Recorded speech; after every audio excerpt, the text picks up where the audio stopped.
Hello बच्चों, कैसे हो आप सब लोग। तो और कैसी चल रही है पढ़ाई लिखाई। आपको कुछ बैकलॉग हो गया क्या? अरे मेहनत करो, मेहनत करने से डरना नहीं है, ठीक है ना। चैप्टर्स पे चैप्टर्स आगे चल रहे हैं, हम तुम्हारे साथ साथ तुम्हारे लिए सिलेबस मैनेज करते हुए चल रहे हैं। ट्राई कर रहे हैं कि यार 2 लेक्चर 3 लेक्चर 4 लेक्चर के अंदर पूरे चैप्टर को लाके रख दिया जाए तुम्हारे सामने। तो तुम्हें भी ना अब उतनी ही मेहनत उतनी ही दिनों में 4 दिन 5 दिन 2 दिन के अंदर सर मेहनत करके अपना रिजल्ट सिक्योर करना है। ये सारे चैप्टर्स जो जो होते जा रहे हैं, ठीक है ना, वो सारे चैप्टर्स आपको करने हैं और जितना हो सकता है, जितने पॉसिबल वे में हो सकता है तरीके से रिवाइज करना है।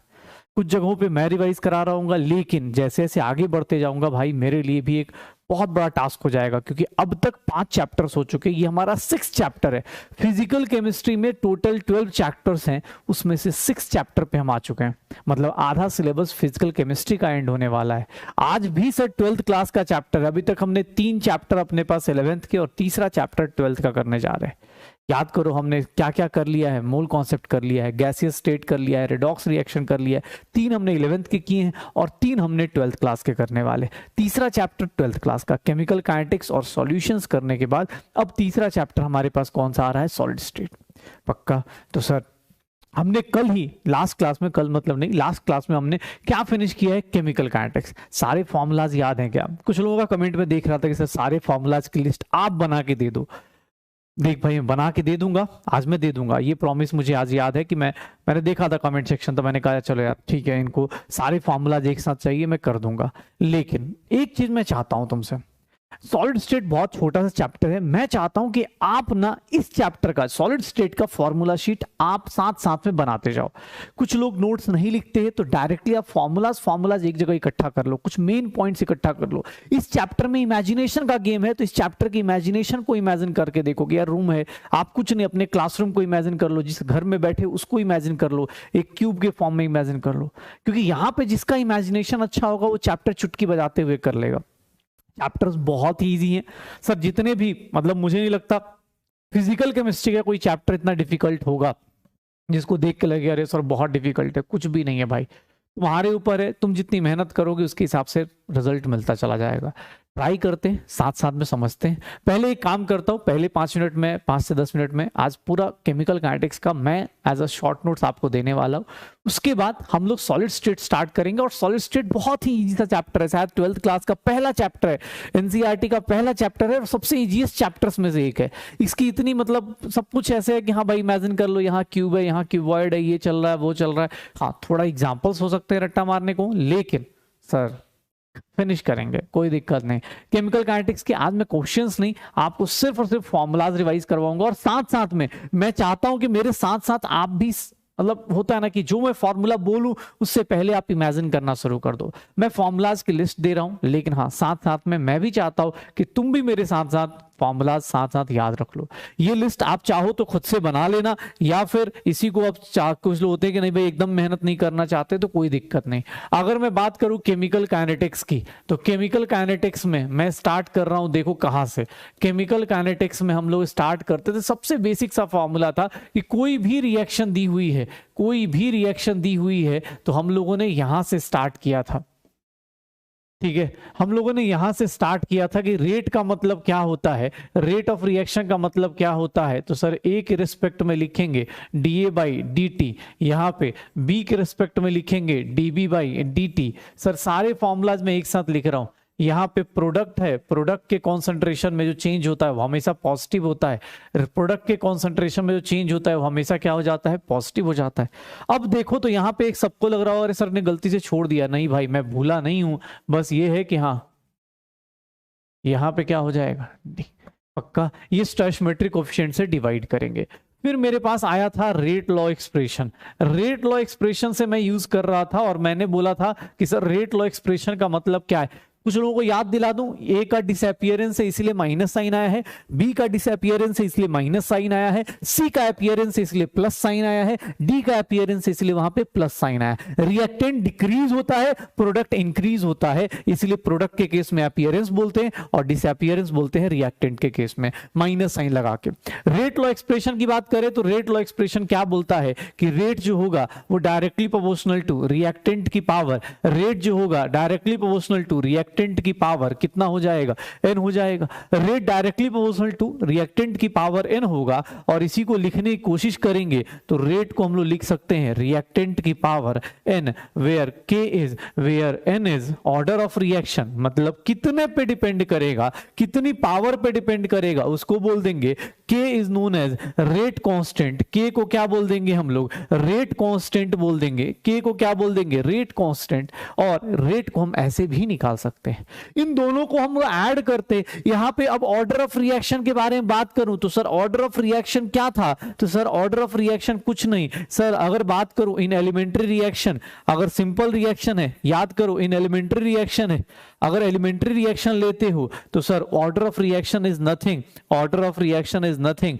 सर, क्या हो जाएगा, किसके इक्वल हो जाएगा, stoichiometric coefficient of, stoichiometric coefficient of, stoichiometric coefficient of reactant, stoichiometric coefficient of reactant, sum of stoichiometric coefficient of reactant. लेकिन सर ये एलिमेंट्री रिएक्शन में, अगर यही कॉम्प्लेक्स रिएक्शन में चले जाओगे, अगर कॉम्प्लेक्स रिएक्शन में चले जाते हो तो वहां पे क्या होता है, वहां पे order of reaction is, order of reaction is, वहां पे भी स्टोइचोमेट्रिक कोफिशिएंट के इक्वल होता है, लेकिन of a balanced reaction, of a balanced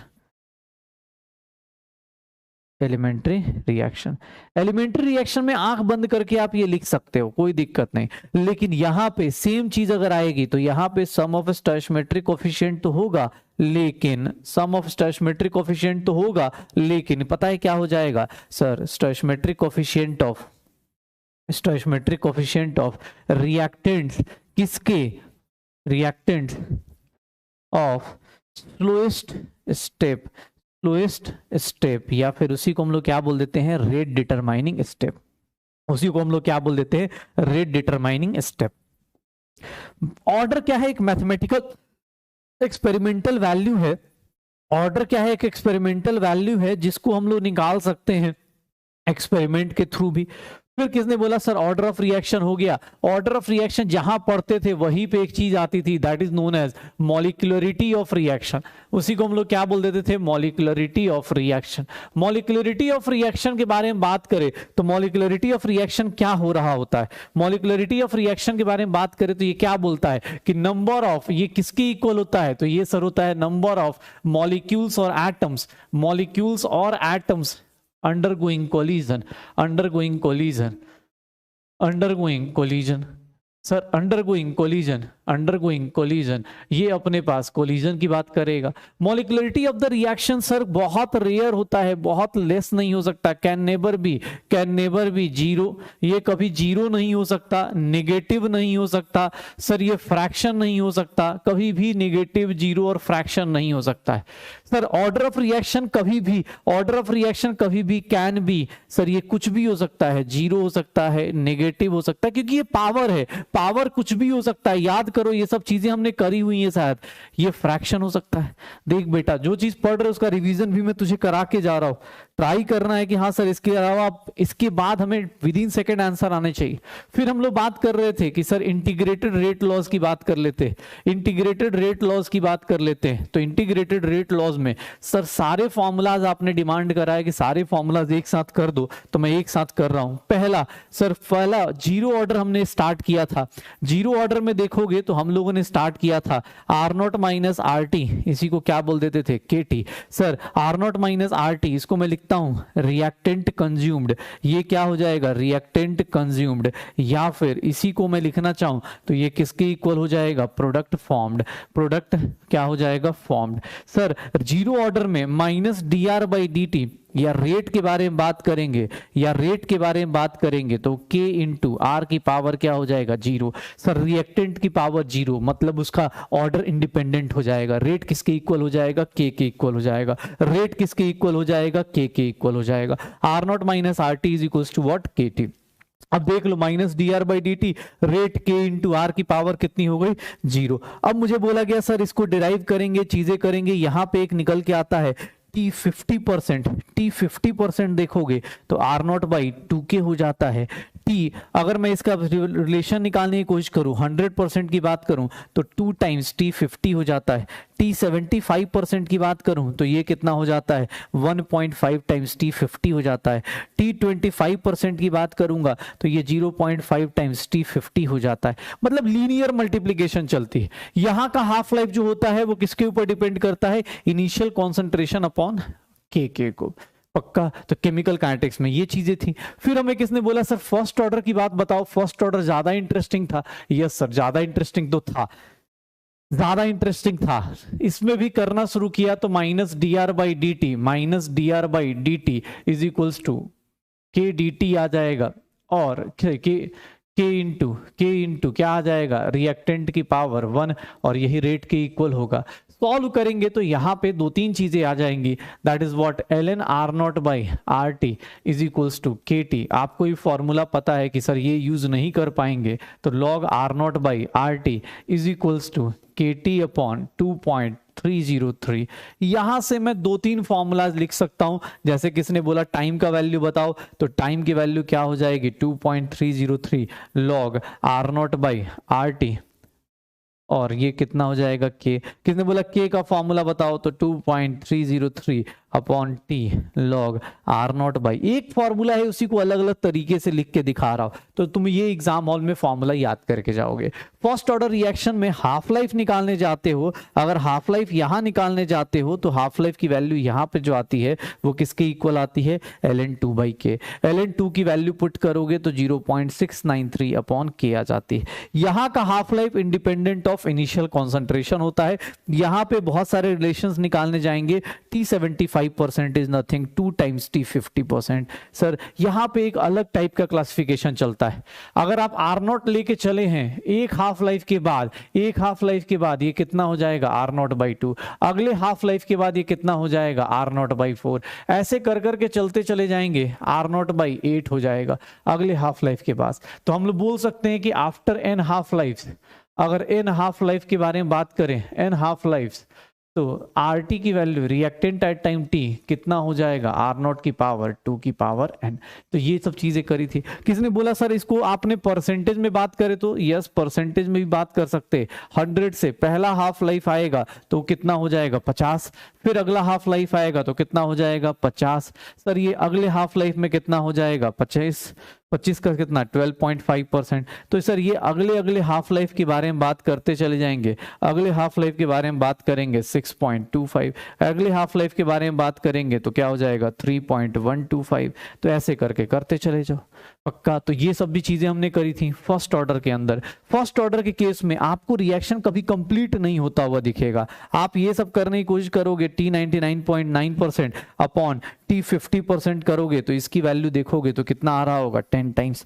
किसी ने बोला सर T99.9% डिवाइड बाई, अगर मैं T90% लिख देता हूं, T90% लिख देता हूं तो ये कितना हो जाएगा, अब T99.9 अपॉन T90, तो ये देखोगे तो ये 3 टाइम्स आ जाएगा, ये कितना आ जाएगा 2 टाइम्स, तो ये कितना हो जाएगा 3/2 टाइम्स। ऐसे ऐसे करके क्वेश्चंस कर रहे होंगे। किसने बोल दिया सर ऐसे रिलेशन निकालने हो तो T90% upon T50, T90 upon T50 क्या हो जाएगा, अगर मैं बात करूं तो ये कि इसकी वैल्यू कितनी आ जाएगी, इसकी वैल्यू इसकी वैल्यू कितनी आ जाएगी T90 अपॉन, इसकी वैल्यू निकालना चलूं तो 2.303 अपॉन के लॉग 100/10, और इसकी वैल्यू क्या हो जाएगी 2.303 अपॉन के लॉग 100 बाई कितना हो जाएगा 50। तो ये गया log 10 upon log 2, log 10 upon log 2, 1 upon 0.3। तो ऐसे करके भी आंसर निकाल सकते हो। ऐसे करके फर्स्ट ऑर्डर में बहुत सारी चीजें हम डिराइव करते थे। इवन फर्स्ट ऑर्डर में हम एवरेज लाइफ निकालना शुरू कर चुके थे। एवरेज लाइफ क्या होता है 1/k, जहां time is equals to T average हुआ वहां पे आर टी की वैल्यू क्या हो जाती थी, R0/E हो जाती थी। तो एवरेज लाइफ में निकाला था हमने फर्स्ट ऑर्डर में। फर्स्ट ऑर्डर में हाफ लाइफ इंडिपेंडेंट था। बहुत सारी चीजें करने के बाद फर्स्ट ऑर्डर में ये देखा गया कि यार फर्स्ट ऑर्डर थोड़ा अपने हिसाब से चल रहा है, तो एक काम करते हैं, कौन सा ऑर्डर निकाल देते हैं, nth ऑर्डर। nth ऑर्डर में रिएक्शंस निकालने गए तो nth ऑर्डर में क्या देखने को मिला कि 1/RT की पावर n-1 -1/R0 की power n-1 is equals to n-1 into क्या आ जाएगा KT। ये nth ऑर्डर का एक नॉर्मल इक्वेशन हो जाएगा। अगर मैं हाफ लाइफ निकालता हूँ nth ऑर्डर का तो ये इनवर्सली प्रोपोर्शनल टू क्या आएगा K, इनवर्सली प्रोपोर्शनल टू क्या आ जाता है R0 बाई पावर कितना n-1। तो ये सब छोटी छोटी चीजें nth ऑर्डर में हमने डिराइव कर लिया था कि यार nth ऑर्डर में ये होगा। यहां से देखूंगा तो nth ऑर्डर में यूनिट ऑफ रेट कांस्टेंट भी हमने निकाला था। Unit of rate constant K की वैल्यू निकाली थी तो वो कितना होता था sir, unit of rate constant अगर K की वैल्यू निकालनी है nth ऑर्डर में तो वो हो जाता था मोल 1 minus n litre n-1 second -1। तो ये यूनिट ऑफ रेट कांस्टेंट हो गया। ये सब चीजें निकाल दी हम लोगों ने कि हाँ भाई nth ऑर्डर में ऐसा आएगा, ग्राफ ऐसा होगा, ये इंटीग्रेटेड रेट लॉस है, सेकंड ऑर्डर थर्ड ऑर्डर। ये इक्वेशन सबके लिए वैलिड है, यहाँ पे ये सबके लिए वैलिड है एक्सेप्ट क्या है, valid for all except n is equals to 1, except n is equals to 1, n 1 नहीं होना चाहिए, बाकी सबके लिए वैलिड है। तो nth ऑर्डर कर लिया था। फिर यहाँ पे एक दो कॉन्सेप्ट आ गए थे जिसको हम बोलते थे pseudo first order. Pseudo first order, pseudo first order reaction क्या थी, तो सर कुछ नहीं, जहां पे एक मॉलिक्यूल बहुत ज्यादा हो जाए, अगर दो लोग रिएक्शन करके कुछ प्रोडक्ट बना रहे हैं, अगर इसका एक का मॉलिक्यूल अगर इसका 100 मोल है और इसका 0.1 मोल है, तो इस केस में सर रिएक्शन का जो रेट होगा वो सिर्फ और सिर्फ किस पे डिपेंड करेगा, बी के ऊपर डिपेंड करेगा। क्योंकि बी जब पूरा खत्म हो जाएगा तो ए का 99.9% बचा होगा, ऑब्वियस है बी के ऊपर ही रेट डिपेंड करेगा। उसको हम लोग क्या बोल देते थे, स्यूडो फर्स्ट ऑर्डर रिएक्शन बोल देते थे। उसको हम लोग क्या बोलते थे, स्यूडो फर्स्ट ऑर्डर रिएक्शन। कुछ स्पेशल केसेस लिए थे हम लोगों ने, special cases of first order लिया था। Sir special cases of first order आप अभी रेडियो एक्टिविटी पढ़ोगे तो वहां भी पता चलेगा। Special cases of first order में क्या मिलेगा, तो सर जैसे हम लोगों ने यहाँ पे इनिशियल R0 बाई RT किया था, इनिशियल प्रेशर किसका लेंगे, रिएक्टेंट का, रिएक्टेंट का इनिशियल प्रेशर ले लेते हैं डिवाइड बाय पी फाइनल ले लेते हैं किसका, रिएक्टेंट का।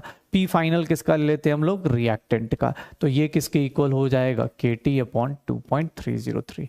सर दूसरा अगर मैं चाहूं तो यहाँ इन्फिनिटी का कॉन्सेप्ट भी लगा सकता हूं, P infinity minus P not upon P infinity minus PT। Sir ऐसे करके ये सारे फॉर्मूलाज ये सब यूज करने को मिलेगा नहीं, लेकिन हाँ हमने बस कर लिया था कि अगर बाय द वे कहीं दिया हुआ है V infinity minus V not, V infinity minus VT, और ये वैल्यू कितनी हो जाएगी, KT अपॉन 2.303। सर अगर मैं बात करूं रोटेशन की तो R infinity minus R0, R infinity minus RT is equals to क्या हो जाएगा, KT अपॉन 2.303। सर इसका स्पेशल केस में एक चीज और थी, अगर आपको कॉन्सेंट्रेशन नहीं दिया हुआ है तो log C1 बाई C2 कर दो या C2 बाई C1 कर दो, C2 बाई C1 कर दो, तो ये क्या हो जाएगा, K T2 minus T1 divide by क्या हो जाएगा 2.303। तो ऐसे करके निकालते जाओ कि T2 बाई T1 ऐसे करके। किसने बोला से स्पेशल केस में एक और था, अगर लॉग रेट दिया है तो रेट में भी कुछ नहीं करना, R2 by R1 is nothing के T2 माइनस T1 अपॉन 2.303। तो बस ऐसे करते रहो रेट के साथ, ऐसे ऐसे गेम खेलते रहो। तो ये सब छोटी छोटी चीजें हैं जो आप फॉर्मूलाज यूज कर सकते हो। ये special cases of first order जो होंगे वो ऐसे हो रहे होंगे, ठीक है, special cases of first order. उसके बाद मेरी जिंदगी में कल से आ गया था टेम्परेचर डिपेंडेंस। लास्ट क्लास में हमारी लाइफ में आ गया था temperature dependence, temperature dependence of rate constant. के जो है, अगर सर के के बारे में टेम्परेचर कोफिशिएंट देखेंगे तो टेम्परेचर कोफिशिएंट हमने पढ़ा था कि टेम्परेचर कोफिशिएंट क्या हो जाता है, के T प्लस 10 डिवाइड बाई के T, इसकी वैल्यू जो होती है किसके किसके बीच में होती है, 2 से लेके 3 के बीच में होती है, 2 to 3 के बीच में होती है। टेम्परेचर कोफिशिएंट की वैल्यू कितनी होती है, 2 to 3 के बीच में होती है। किसने बोला सर यहाँ पे हमने एग्जैक्ट वैल्यू बताओ, तो उसके लिए हम लोग लेके आए थे आर्हेनियस थ्योरी, और आर्हेनियस ने क्या बोला कि सर के की जो वैल्यू होती है वो होती है ए ई की power minus E A by क्या हो जाएगा R T, A into E की power minus E A by R T. L N के करेंगे तो ये क्या हो जाएगा, L N A minus E A by R T हो जाएगा। और एल एन के बदले लॉग लगाना चाहते हो तो सेम इक्वेशन लॉग ए माइनस ई ए अपॉन 2.303 RT हो जाएगा। सर इवन इसको हम लोग अलग अलग टेम्परेचर पे देखते थे, तो ln में देखें तो ln K2 बाई K1 लिखते थे, ln K2 बाई K1 और यहाँ पे अगर टेम्परेचर कोफिशिएंट, टेम्परेचर फ्लक्चुएट कर रहा है, तो टेम्परेचर फ्लक्चुएट करता था तो उस केस में हम लिखते थे 1/T1 माइनस 1/T2। अगर लॉग में लगा देंगे यही फॉर्मूला तो log K2/K1 हो जाएगा, और इसकी वैल्यू जो होगी EA upon 2.303 R 1/T1 minus 1 क्या हो जाएगा, T2 हो जाएगा। तो log E आ गया। फिर किसने बोला सर एक काम करते हैं, अगर ये याद करो K जो है डायरेक्टली प्रोपोर्शनल टू क्या है, टेम्परेचर, और इनवर्सली प्रोपोर्शनल टू क्या होता है, एक्टिवेशन एनर्जी। तो सर एक्टिवेशन एनर्जी चेंज कर दिया, तो अगर कैटलिस्ट के प्रेजेंस में आ गए तो हमने पढ़ा था Kc/K is nothing EA minus EC, EA minus EAC upon क्या आ जाएगा, RT आ जाएगा। या फिर इसी को लॉग के टर्म में बात करेंगे तो Kc/K EA माइनस, अगर EAC करते हैं कैटलिस्ट के प्रेजेंस में एक्टिवेशन एनर्जी, तो ये फॉर्मूला मेरे पास आ गया था। फिर किसने बोला सर आप ना कोलिजन थ्योरी में आपने ये बात बोली थी कि rate is nothing ZAB E की पावर माइनस EA/RT है।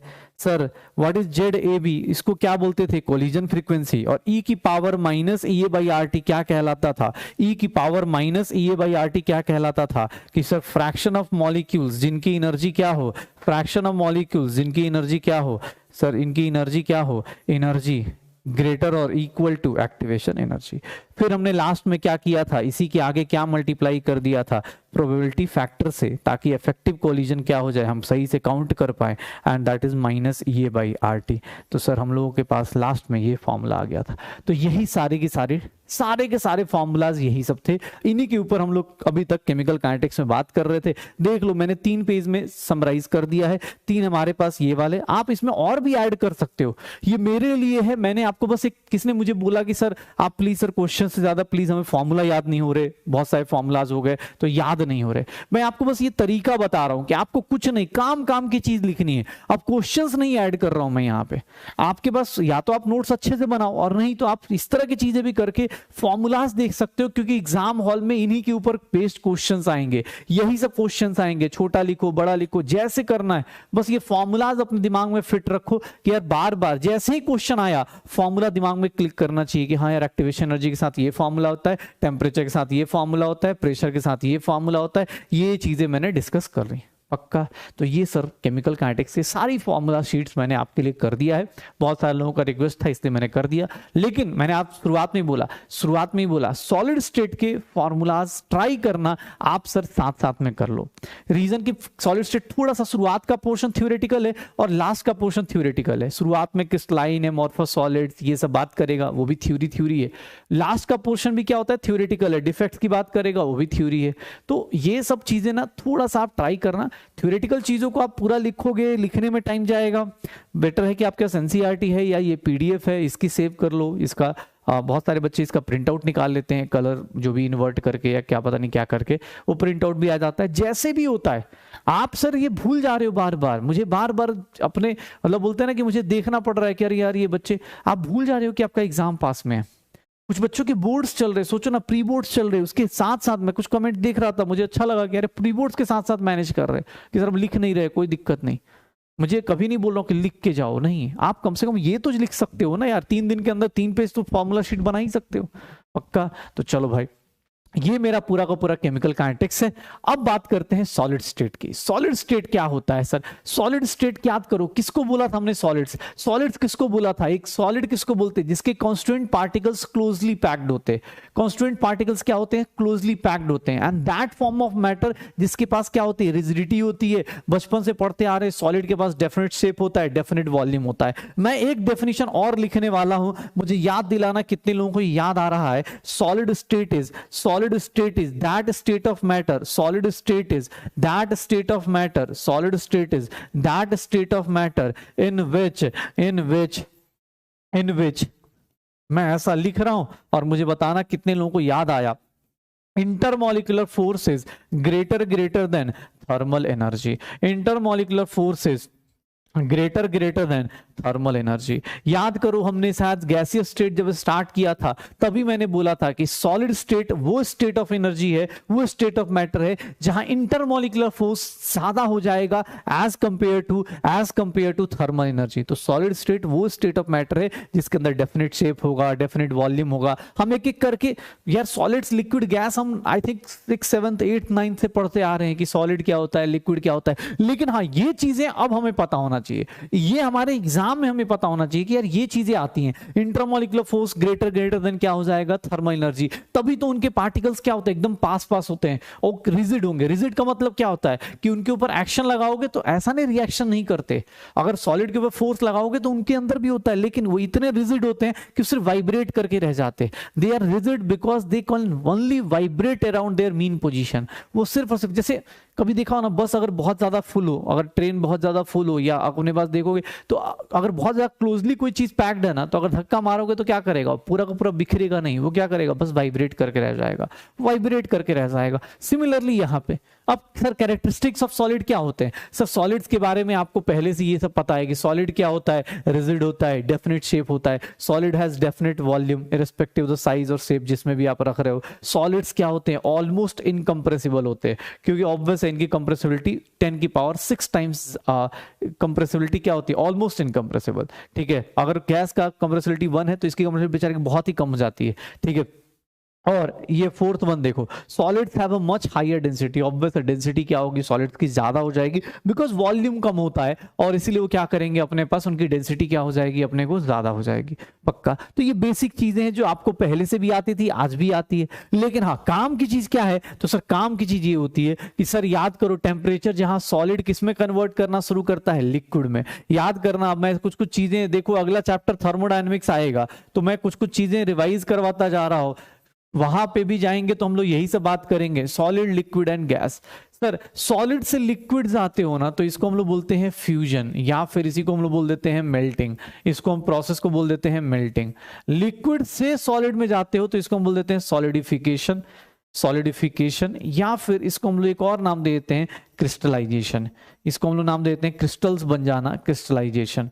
सर लिक्विड से आप गैस जब जाते हो, लिक्विड से आप जब गैस जाते हो तो इसको हम लोग बोल देते हैं वेपराइजेशन। इसको हम लोग क्या बोल देते हैं, वेपराइजेशन। और गैस टू लिक्विड आते हो तो इसको हम लोग क्या बोल देते हैं, कंडेंसेशन। इसको हम लोग क्या बोल देते हैं, कंडेंसेशन। ठीक है सर, सॉलिड से लिक्विड जाते हैं तो इस टेम्परेचर को हम बोल देते हैं मेल्टिंग पॉइंट या मेल्टिंग टेम्परेचर, और लिक्विड से गैस जब जाते हैं तो उसको बोल देते हैं बॉइलिंग पॉइंट, बॉइलिंग टेम्परेचर। अगर कोई बोले कि सर सॉलिड से डायरेक्ट गैस में चले जाएंगे, तो सॉलिड से डायरेक्ट गैस जाने की कंडीशन को हम लोग क्या बोल देते थे, सब्लिमेशन। इसको हम लोग क्या बोलते हैं, सब्लिमेशन। और अपोजिट आओगे, गैस से डायरेक्ट सॉलिड आओगे तो इसको हम लोग क्या बोल देते हैं, डीसब्लिमेशन, या फिर डीसब्लिमेशन के आज एक्चुअली कहीं कहीं पे आपको मिल जाएगा एब्लिमेशन भी मिल जाता है। तो ये क्या है, ये सेम चीजें हैं, डीसब्लिमेशन, सब्लिमेशन, बस ये अपने को पता होना चाहिए। सॉलिड लिक्विड में कन्वर्ट होता है मेल्टिंग पॉइंट पे, लिक्विड गैस में कन्वर्ट होता है बॉइलिंग पॉइंट पे। ठीक है, तो ये फेज चेंजेस अपने पास, श्योर हो। अब आते कि सॉलिड्स की बेसिक बात कर रहे थे कि सॉलिड्स क्या होते हैं, बेचारे इनकम्प्रेसिबल होते हैं। सॉलिड्स के साथ देखे क्लासिफिकेशन ऑफ सॉलिड्स। सॉलिड्स में क्या होता है कि सर फिक्स्ड अरेंजमेंट होता है। अरेंजमेंट अगर फिक्स्ड है, मतलब आप उसको चेंज नहीं कर सकते हो, तो सॉलिड्स में क्या हो रहा होगा, सॉलिड्स के अंदर अगर अरेंजमेंट फिक्स्ड है, 2 टाइप के अरेंजमेंट हो सकते हैं। अरे यार मैंने बोला इस क्लास में 100 लोग आके बैठना है, अब 100 लोगों की मर्जी है, कोई लाइन से बैठ जाए 10-10 की रो में तो अलग अच्छी बात है, और ऐसा भी तो हो सकता है 100 लोग ऐसे बैठ जाएं, 10 इधर 50 उधर 60 उधर, ऐसे करके भी बैठ सकते हैं, कोई कैसे भी बैठ सकता है ना। याद करो अपनी क्लास को, स्कूल की अपने पीरियड को याद करो। स्कूल की जब असेंबली होती है तो क्या होता था, हर एक क्लास ना अपने लाइन से खड़ी हो जाती है कि हाँ भाई 7th class, 8th class, 9th class, 10th class, अपने अपने असेंबली में अपने अपने लाइंस में खड़े होते हैं। क्यों, क्योंकि वो एक फिक्स्ड अरेंजमेंट है। जैसे ही वो असेंबली डिस्पर्स होती थी, जैसे ही वो सभा खत्म होती थी, सर आप क्या करते हो, आप पूछते हो क्या कि भाई कैसे निकलना है, जाने का रेट नहीं होता आपको, आने का और इसका बहुत रेयर होता है। बहुत सारे स्कूल के प्रिंसिपल बहुत स्ट्रिक्ट होते हैं, तो जाने का रूल भी बना देते हैं कि पहले 10th क्लास जाएगा, फिर 7th क्लास जाएगा, फिर 8th क्लास जाएगा। अदरवाइज जब छुट्टी होती है ना, तो फिर कोई पूछता नहीं है किसी से कुछ भी, कोई कभी भी कहीं से भी निकल रहा होता है। तो 2 टाइप के लोग होते हैं सर, 2 टाइप के सॉलिड्स होते हैं। एक का सॉलिड में अरेंजमेंट क्या होगा, एक सॉलिड में अरेंजमेंट क्या होगा, ध्यान से देखना अपने पास। एक सॉलिड का अरेंजमेंट एकदम फिक्स्ड रहता है, एकदम ही फिक्स्ड रहेगा। एक सॉलिड का अरेंजमेंट क्या रहेगा, एकदम ही फिक्स्ड रहेगा, एकदम फिक्स चल रहा होगा। एक सॉलिड का अरेंजमेंट एकदम फिक्स चलेगा कि भाई ये चीज सॉलिड चल रहे हैं, इनका अरेंजमेंट एकदम फिक्स चल रहा है, कोई दिक्कत नहीं। सर देखो सब के सब क्या है हेक्सागोनल पैटर्न में, सब के सब क्या है हेक्सागोनल पैटर्न में। इनके साथ देखना आप, इनके पास ना फिक्स्ड है कि सर इस लेयर में कितने हेक्सागन आ रहे हैं 4, इस लेयर में 3 4 3, ऐसे अरेंजमेंट फिक्स्ड है। अगर एटम्स के बारे में बात करें तो यहाँ एटम होगा, यहाँ एटम होगा, एटम्स ही एटम्स होंगे, सब कुछ एक डिस्टेंस पे, इक्वल डिस्टेंस पे क्या होंगे। मेरा हेक्सागन थोड़ा हो सकता है टेढ़ा मेढ़ा बना हो, लेकिन हाँ नॉर्मल हेक्सागन जो होगा परफेक्ट बना होगा, तो वो क्या होगा अब देख लो। इनका देखोगे, इनके बारे में देखोगे तो इनके साथ क्या हो रहा होगा, इनके साथ क्या हो रहा होगा, सब कुछ क्या होगा फिक्स्ड होगा। तो ये अपने पास क्या हो जाएगा कि सर सॉलिड स्टेट में क्या होता है, सब कुछ पैटर्न क्या है फिक्स्ड है। इस लेयर में इतने मॉलिक्यूल्स, इस लेयर में इतने मॉलिक्यूल्स, इसके लेयर में इतने मॉलिक्यूल्स, हर एक लेयर के मॉलिक्यूल्स डिफाइंड होंगे। ये क्या है, ये फिक्स्ड अरेंजमेंट है जो चेंज नहीं होता और ये लंबा चौड़ा चलता है। ऐसे फिक्स्ड अरेंजमेंट के सॉलिड्स को हम लोग एक नाम देते हैं and that is known as crystalline solids. Crystalline solids, इसको हम लोग बोलते हैं क्रिस्टलाइन सॉलिड्स, ठीक है, क्रिस्टलाइन सॉलिड्स, या हम बोल देते हैं ट्रू सॉलिड्स, क्योंकि सॉलिड का बेसिक अरेंजमेंट यही बोलता है कि आपका पैटर्न चेंज नहीं होना चाहिए। सॉलिड का मतलब जैसे घर में दीवार बनती हुई देखिए ना, दीवार कैसे बन रही होती है, वॉल्स कैसे बनती हैं, ब्रिक पे ब्रिक, ब्रिक पे ब्रिक ऐसे रख के स्ट्रेट बनाने की कोशिश करते हैं ना। तो नॉर्मली जो क्रिस्टलाइन सॉलिड्स हैं वो कुछ नहीं, घर का ही अरेंजमेंट है, बस वो क्या कर रहा है ब्रिक बाय ब्रिक जोड़ता जा रहा है, दीवार अपने पास सीधी सीधी खड़ी होती जा रही है। तो वो क्या है क्रिस्टलाइन सॉलिड्स। उनको पता है कि यार यहाँ पे मैंने ये डाला, यहाँ पे ये डाला, लेकिन ऐसा भी तो हो सकता है अब कोई आदमी हड़बड़ी में बना रहा हो तो क्या करेगा, कुछ भी बनाएगा। देखो ये हेक्सागन से शुरू किया, अब पता चला सर उसका मन नहीं माना, उसने बोला सर ऐसे बना देते, कुछ भी बना रहे, कुछ भी बनाए जा रहे, जो मन में आए वो बनाए जा रहे कि सर चलो एक बार एक काम करते ऐसे बना देते, कुछ भी चल रहा है। अरे मन किया हेक्सागन ही बना देते, मन कर रहा है हेक्सागन भी बना देते, कुछ भी बना रहे हैं। अब ये एक पैटर्न है, ये भी पार्टिकल्स को अरेंज करने का, ये भी सॉलिड ही है, लेकिन इस सॉलिड को थोड़ा ध्यान से देखना, इस सॉलिड को थोड़ा ध्यान से देखना, इसमें क्या है पार्टिकल्स का अरेंजमेंट कोई फिक्स्ड है क्या, कहीं भी कोई भी पार्टिकल आ सकता है, कहीं भी कोई भी पार्टिकल आ सकता है, कोई फिक्स्ड अरेंजमेंट नहीं है। जब कोई फिक्स्ड अरेंजमेंट नहीं है तो इस टाइप के पार्टिकल्स को, इस टाइप के सॉलिड्स को हम लोग क्या नाम देते हैं, इस टाइप के सॉलिड को हम लोग नाम देते हैं कि भैया ये क्या कहलाएगा, तो इसको हम लोग बोलते हैं एमॉर्फस सॉलिड। एमॉर्फस सॉलिड या फिर एमॉर्फस सॉलिड, या फिर इसी को नाम रख देते हैं हम लोग सर स्यूडो सॉलिड। देखने में लगते स्यूडो सॉलिड। मैं तुम्हें पहले ही बता देता हूं, अब कुछ चीजें मैं लिस्ट दिखा दूंगा लेकिन ध्यान सुनना। इसका अरेंजमेंट क्या है फिक्स्ड है, लगातार हेक्सागोनल पैटर्न चलता चला जाएगा, चलता चला जाएगा। लेकिन इस बेचारे का देख लो, कोई पैटर्न ही फिक्स नहीं है, कभी कुछ बना रहा है, कभी कुछ बना रहा है। अगर बाई द वे कुछ पैटर्न फिक्स भी होगा तो थोड़ी देर के लिए होगा, तो इसको हम बोलते हैं लॉन्ग रेंज ऑर्डर का सॉलिड है, मतलब शुरू से लेकर लास्ट तक इसको फॉलो करेगा। ये ज्यादा से ज्यादा क्या करेगा, थोड़ी देर तक पैटर्न फॉलो कर लेगा, तो इसको क्या बोल देंगे शॉर्ट रेंज ऑर्डर का सॉलिड। तो ये स्यूडो सर, ये क्या है क्रिस्टलाइन सॉलिड, ट्रू सॉलिड, ये क्या है एमॉर्फस सॉलिड। ये दोनों बनते कैसे पहले सुन लो कहानी, ये दोनों बनते कैसे हैं। सर मान लो तुमने कबाड़ वाले को सुना होगा ना, कबाड़ वाला क्या करता है, सारे सारे प्लास्टिक को इसको लेके जाता है ना। अब मान लो ग्लास है, ग्लास लेके गया, शीशे को लेके गया, वो अलग अलग शीशे को लेके गया, ग्लास को लेके गया, और उसने क्या किया, उसको पिघलाने की कोशिश करी, उसको पिघलाया, उसको पिघला दिया उसने। अब जैसे ही पिघलाएगा अपने पास क्या होगा, सारा का सारा जो ग्लास है वो सारा सारा मोल्टेन ग्लास में आ जाएगा। अब उसके पास दो ऑप्शन है, ध्यान सुनना, उसके पास दो ऑप्शन है। मान लो ग्लास का मेल्टिंग पॉइंट है 1200 डिग्री सेल्सियस, ग्लास को पिघलाने के लिए लेके गया, वो ग्लास को पिघला रहा है, कहाँ पे मेल्ट कर दिया उसने 1200 पे। अब वो कूलिंग करते टाइम ध्यान सुनना, कूलिंग करते टाइम उसके पास ऑप्शन है, मैं दो टाइप से कूलिंग कर सकता हूँ, 1200 से दो टाइप से कूलिंग कर सकता हूँ। ग्लास सॉलिड में बनाना है मुझे, ग्लास मोल्टेन स्टेज में नहीं चाहिए मुझे, ग्लास चाहिए सॉलिड स्टेज में, तो मैं दो टाइप से कूलिंग करूंगा। पता है कैसे, एक तो मैं 1200 डिग्री सेल्सियस है ना, तो 1200 डिग्री सेल्सियस से थोड़ा थोड़ा करके कम करूंगा टेम्परेचर, पहले 1100 पे लेके आऊंगा, फिर 1000 पे लेके आऊंगा, फिर 900 पे लेके आऊंगा, फिर 700, फिर 600, फिर 500, फिर 200, ऐसे करके कूलिंग कर रहा हूं। तो ये क्या हो रहा है, ग्रेजुअल कूलिंग हो रही है, ग्रेजुअली आप धीरे धीरे डिक्रीज कर रहे हो। ऐसी कूलिंग जब होती है तो कौन सा सॉलिड बनता है, क्रिस्टलाइन सॉलिड। और एक बंदा आया, उसने बोला भाई साहब सुनिए, एक ऐसा काम करते, ये 1200 पे है ना, इसको सडनली उठा के ना आइस में डाल दीजिए, कूल ही तो होना है, कूल हो जाएगा। अरे सीधा उठा के 1200 से लाके सीधा आइस में डाल दो, आइस में डालोगे क्या होगा, सडनली आपका टेम्परेचर डिफरेंस बहुत ज्यादा है। अब सडनली तुम्हें एक लाके सडनली क्या किया जाए, 0 डिग्री सेल्सियस पे डाल दोगे तो तुम्हारे पास भैया सॉलिड बनने के लिए टाइम प्रॉपर नहीं मिलेगा, तुम्हारा कूलिंग कर्व अच्छा नहीं बनेगा। इसका कूलिंग क्या था, धीरे धीरे धीरे धीरे कूल कर रहे थे, तो हर एक पार्टिकल एक दूसरे से मिलता हुआ जा रहा है, हाँ हाँ भाई कैसा चल रहा है, सब बढ़िया चल रहा है, शानदार चल रहा है, तो अच्छा तो इस क्लास में पहुंच गया, उस क्लास में पहुंच गया, ये अच्छे से बात करते हुए जा रहा है। ये क्या है, क्रिस्टलाइन सॉलिड है, ये इसमें अरेंजमेंट क्या हो रही है, आराम से फिक्स्ड हो रही है। लेकिन एमॉर्फस सॉलिड को पकड़ लो, स्यूडो सॉलिड को पकड़ लो, एमॉर्फस सॉलिड और स्यूडो सॉलिड में क्या हो रहा है कि भाई साहब अब मान लो तुम्हारे वो भिड़ जाए, चल चल भाई जल्दी जल्दी चल क्लास में, तो तुम क्या करोगे, किसी भी रास्ते से जा रहे होगे, कुछ भी पैटर्न फिक्स नहीं होगा, कहीं भी कुछ भी पैटर्न फिक्स नहीं होगा, भगदड़ मस्ती है। तो उसमें क्या हो रहा होता है, अगर कहीं देखो किसी मंदिर के आगे या किसी भी धार्मिक स्थल के आगे जाओगे, लाइन लगी हुई है, तब तक सब कुछ सही रहता है, तब तक सब लोग साइड से जाते हैं, कोई भगदड़ नहीं, कुछ नहीं, पुलिस वुलिस की जरूरत नहीं। लेकिन अगर गलती से लाइन टूटी तो उसके बाद जो भगदड़ मचती है वो सब क्या कहलाता है, एमॉर्फस सॉलिड। यहाँ कुछ भी पैटर्न फिक्स नहीं है, कभी भी कोई भी आ सकता है, तो इसीलिए इनका सर ना, इनका मेल्टिंग पॉइंट, बॉइलिंग पॉइंट सब कुछ क्या होगा, फ्लक्चुएट करेगा, इसका सब कुछ क्या होगा, फिक्स रहेगा। क्रिस्टलाइन सॉलिड में ध्यान से देखो, इसको ट्रू सॉलिड बोलेंगे, इसको कट करोगे ना तो बहुत स्मूथ सरफेस जनरेट होगा, क्यों, क्योंकि पार्टिकल्स एकदम फिक्स्ड अरेंजमेंट में। लेकिन इसको कट करोगे तो क्या होगा, रफ सरफेस होंगे, क्यों, क्योंकि कुछ फिक्स्ड ही नहीं है, कुछ भी फिक्स्ड नहीं है, कुछ भी फिक्स नहीं है, कुछ भी टूट रहा होगा।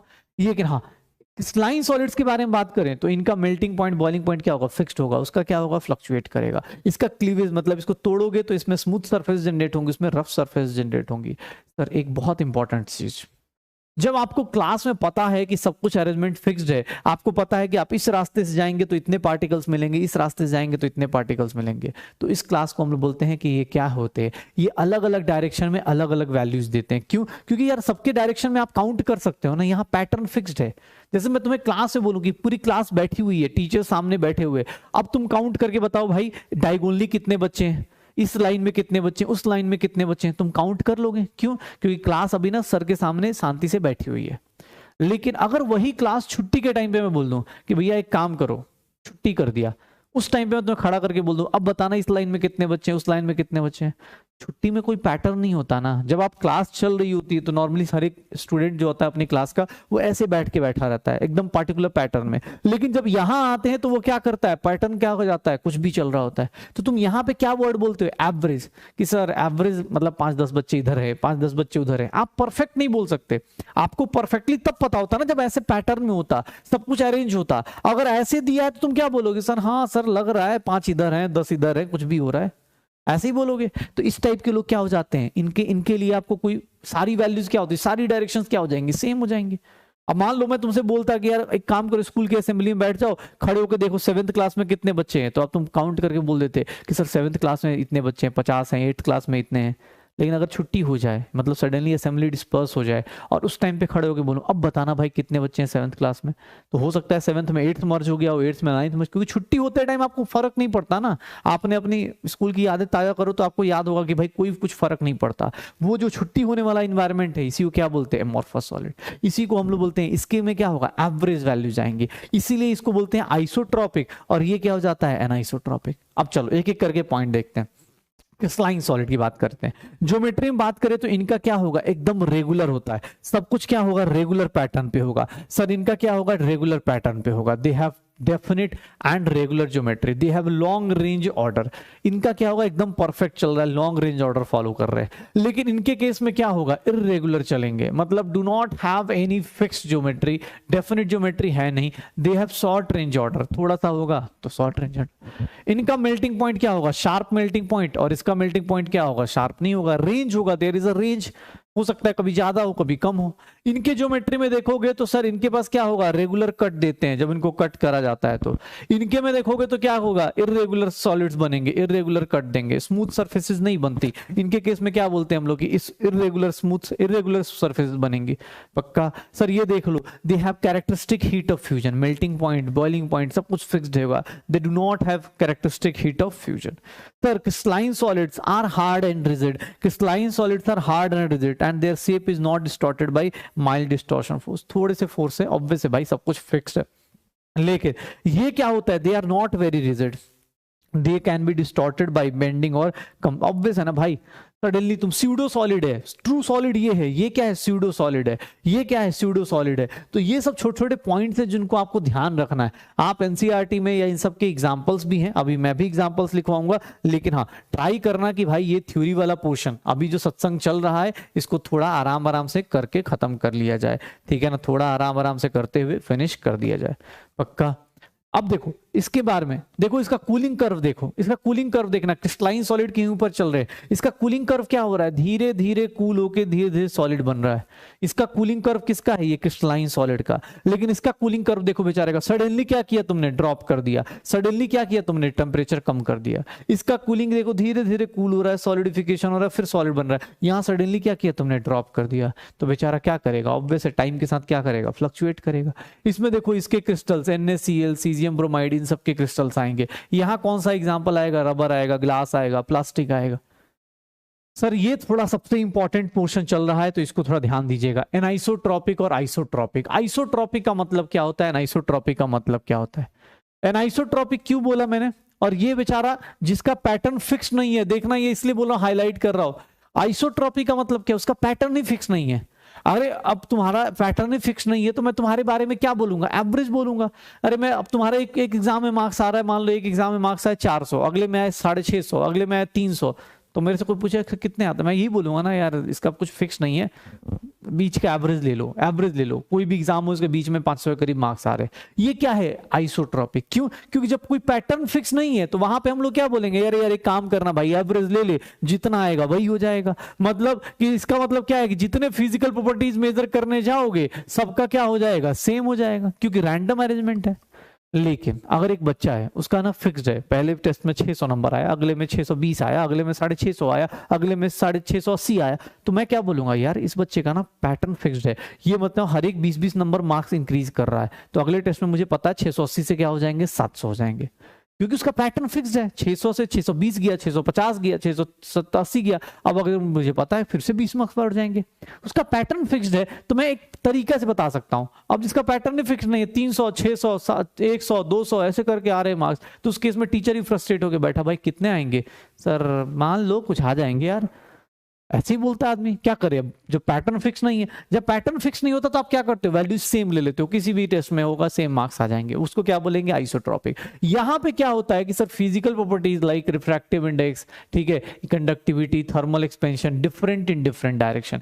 क्यों, क्योंकि सर इसमें क्या है, सब कुछ अरेंजमेंट क्या है, फिक्स्ड है, आपको अरेंजमेंट फिक्स्ड है। आपसे सिंपल सा कोई पूछे कि सर एक बात बताइए, 4 लोग हैं, अब तुम बोले सर ऐसा क्यों हो रहा है, एक बात बता भाई मुझे, ABCD, अगर मैं यहां से यहां जाऊंगा इस डायरेक्शन में डिस्टेंस क्या होगा, यहां से यहां जाऊंगा ऐसे जाऊंगा डिस्टेंस क्या होगा, अलग होगा। तो सर दोनों डायरेक्शन में अलग अलग वैल्यूज आ रही हैं, इसीलिए जो जिसका पैटर्न फिक्स्ड है ना उसके केस में क्या आएगा, एनाइसोट्रॉपिक, क्योंकि उसकी वैल्यूज क्या आती हैं, अलग अलग डायरेक्शन में अलग अलग आती हैं, उसकी वैल्यूज क्या होती हैं, अलग अलग डायरेक्शन में अलग अलग आती हैं, एंड दैट्स वाई उसको हम लोग क्या बोलते हैं, एनाइसोट्रॉपिक। मतलब जो बेचारा सिस्टम के साथ बहुत अच्छे से चल रहा है, सब कुछ फॉलो कर रहा है, उसी को हम लोग क्या बोल रहे हैं कि भैया तू क्या है, तेरी वैल्यूज डिफरेंट हो रही हैं, तो तू क्या हो जाएगा, एनाइसोट्रॉपिक। और ये भाई साहब इनका कुछ पैटर्न ही फिक्स नहीं है, तो तुम क्या बोल दोगे, आइसोट्रॉपिक, तुम क्या बोल दोगे, आइसोट्रॉपिक, पक्का। तो ये बेचारे क्या हो गए, सॉलिड्स के बेसिक 2 क्लासिफिकेशन हो गए, सॉलिड्स के बेसिक 2 क्लासिफिकेशंस हो गए, जहां पे क्या हो रहा है कि सर यहां पे हम लोग क्या कर रहे हैं, आइसोट्रॉपिक और एनाइसोट्रॉपिक कंप्लीट कर रहे हैं, कि यार आइसोट्रॉपिक ये होता है, क्रिस्टलाइन सॉलिड ये होता है। तुम एक बात बताओ, तुम किसको पढ़ सकते हो, तुम खुद से सोचो, अगला टॉपिक क्या होगा, हम केमॉर्फस को पढ़ पाएंगे क्या, नहीं सर, वो स्यूडो सॉलिड होता है, जैसे ग्लास है, glass is a pseudo solid. Glass के बारे में बात करेंगे तो ग्लास के बारे में बोलते थे, ग्लास का थिकनेस होता है, thickness of the glass time period के साथ क्या करता है, फ्लक्चुएट करता है। अगर मैं बात करूं ना यहाँ पे, तो जैसे ग्लास होता है, सर ग्लास अगर बात करें ना कि ओल्ड ग्लास विंडोज, ऐसे लिख दिया जाए कि old glass windows are thicker at bottom, are thicker at bottom and thinner at top। ये ऐसा क्यों होगा, thinner at top ऐसा क्यों होगा, क्योंकि ग्लास क्या होता है भाई, ग्लास ना स्यूडो सॉलिड होता है। स्यूडो सॉलिड मतलब क्या होगा सर, इसको हम लोग स्यूडो सॉलिड्स को हम लोग बोल देते हैं सुपर कूल्ड लिक्विड।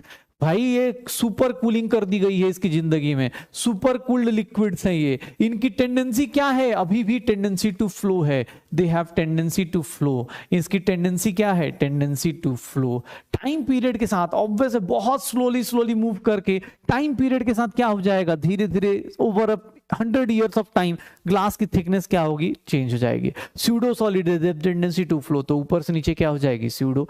पर कहीं कहीं पे ये भी क्वेश्चन आ जाता है कि ओल्ड ग्लास विंडोज जो होती हैं, ओल्ड ग्लास विंडोज जो होती हैं, they appear milky in appearance, are milky in appearance. क्यों भाई मिल्की इन अपीयरेंस क्यों हो जाती है भाई, ये मिल्की कलर क्यों आ जाएगा, क्योंकि सर क्या होगा, मिल्की अपीयरेंस क्यों आता है, मिल्की अपीयरेंस क्यों आता है, बिकॉज कुछ पार्ट अभी भी सम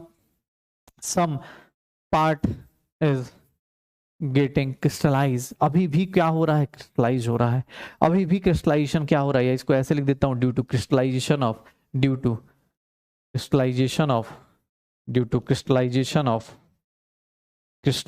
ऑफ स्यूडो सॉलिड। कुछ पार्ट अभी भी बेचारा क्या कर रहा है, क्रिस्टलाइज हो रहा है, इसीलिए क्या हो जाता है सर, ये मिल्की अपीयरेंस आता है। तो ये छोटी छोटी चीजें एमॉर्फस और क्रिस्टलाइन की, तुम्हें पता चल गया एमॉर्फस का कोई पैटर्न नहीं है, तो यार एमॉर्फस को पढ़ने का कोई फायदा नहीं है भाई। क्यों, क्योंकि सर एमॉर्फस को पढ़ के फायदा क्या होगा, वो बेचारा कुछ पैटर्न ही नहीं है, कभी मिल्की हो रहा है, कभी थिक हो रहा है, कभी थिन हो रहा है। सॉलिड वैसे थोड़ा ही ना होता है, सॉलिड का मतलब क्या होता है, जैसे सीधी सी बात, अब हम लोग अपने पास बात करें, हमने बोला ना कि यार आइडियल बच्चा कौन सा है, जो यार सोच क्या है, पहले दिन से लेके अभी तक अपनी कंसिस्टेंसी को मेंटेन कर रहा है। थोड़ा हो सकता है किसी दिन ज्यादा पढ़ाई कर रहा हो, किस दिन कम कर रहा हो, कोई दिक्कत नहीं। मेरे पास बहुत सारे मैसेज हैं कि सर शुरुआत में ज्यादा पढ़ते थे, अब धीरे धीरे पता नहीं क्या हो गया, वो मतलब होता ना कि टेम्परामेंट थोड़ा कम हो गया है। ये एक नेचुरल फिनोमेना है। आप सर टाइम के साथ धीरे धीरे स्लो हो जाओगे, ये कोई बहुत बड़ी चीज नहीं है, क्योंकि अब सर जब डे 1 पे होते हैं ना, उस टाइम कोई बैकलॉग नहीं होता, उस टाइम कोई सिलेबस पीछे नहीं चलता, उस टाइम आप सब लोग बराबरी पे होते हैं। लेकिन डे 1 से लेके अब जब 50 दिन हो गए, 30 दिन हो गए, 40 दिन हो गए, तो अब यहाँ पे एक लाइन खींचनी शुरू होती है, कौन कितने देर तक चल रहा है।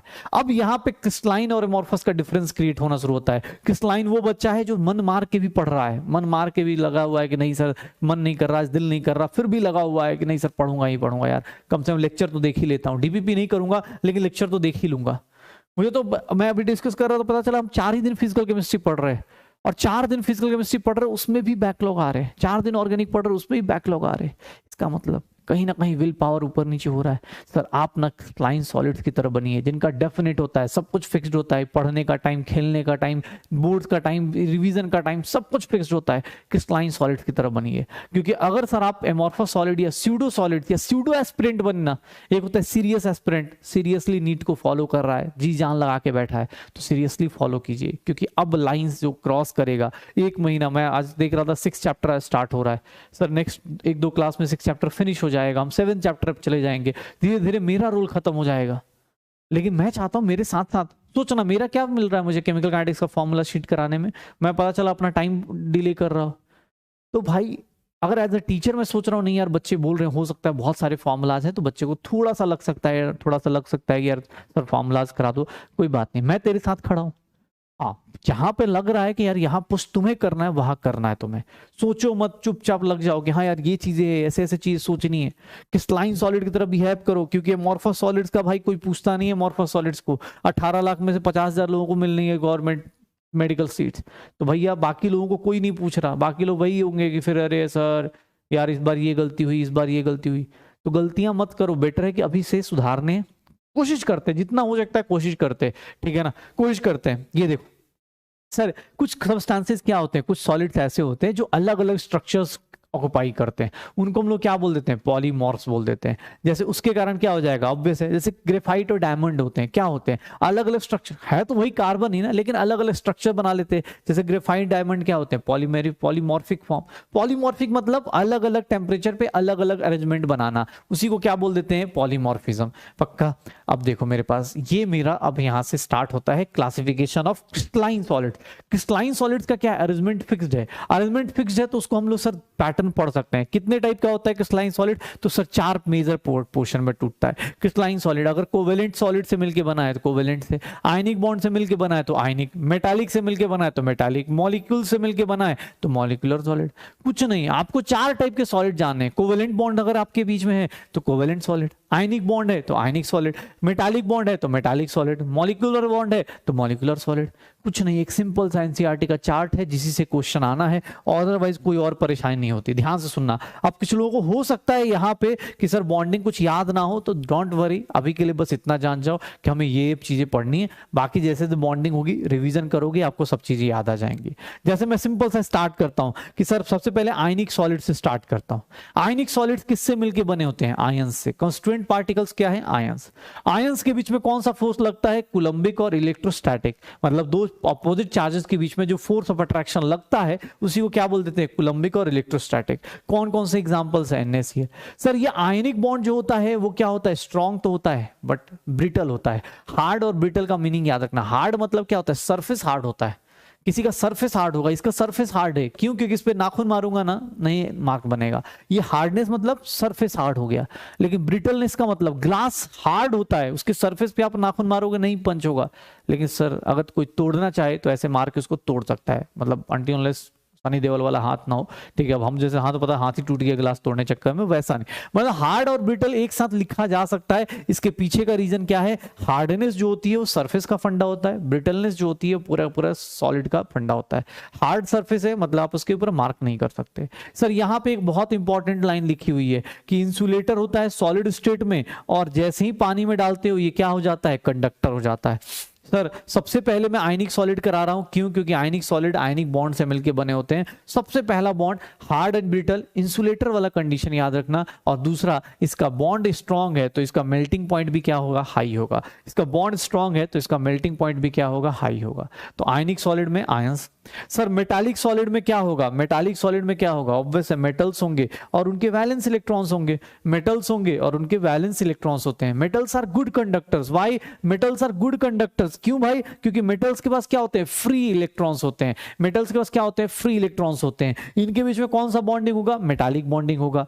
ये हार्ड होते हैं but they are malleable and ductile. Malleable and ductile, malleable मतलब डक्टाइल मतलब खींच के स्ट्रेच कर सकते हो, अलग अलग शेप में बना सकते हो। तो hard but malleable and ductile. तो दो टाइप के सॉलिड्स पहले देख लो, ionic solid, metallic solid. Ionic solid किससे मिलके बना है? आयन से। कौन सा फोर्स लग रहा है? कूलम्बिक और इलेक्ट्रोस्टैटिक। सर ये क्या है? हार्ड होते हैं बट ब्रिटल होते हैं। इंसुलेटर होते हैं सॉलिड फेज में। NaCl अगर सॉलिड है तो इंसुलेटर है। जैसे ही पानी में डालोगे Na+Cl- आयन बना लेगा, कंडक्टर हो जाएगा। उसका क्या होगा? हाई। इसका क्या होगा? मेटालिक बॉन्डिंग है, ये भी स्ट्रॉन्ग बॉन्डिंग है, तो इसका भी क्या हो जाएगा? हाई ही होगा। मेल्टिंग पॉइंट, हाई ही मेल्टिंग पॉइंट होगा।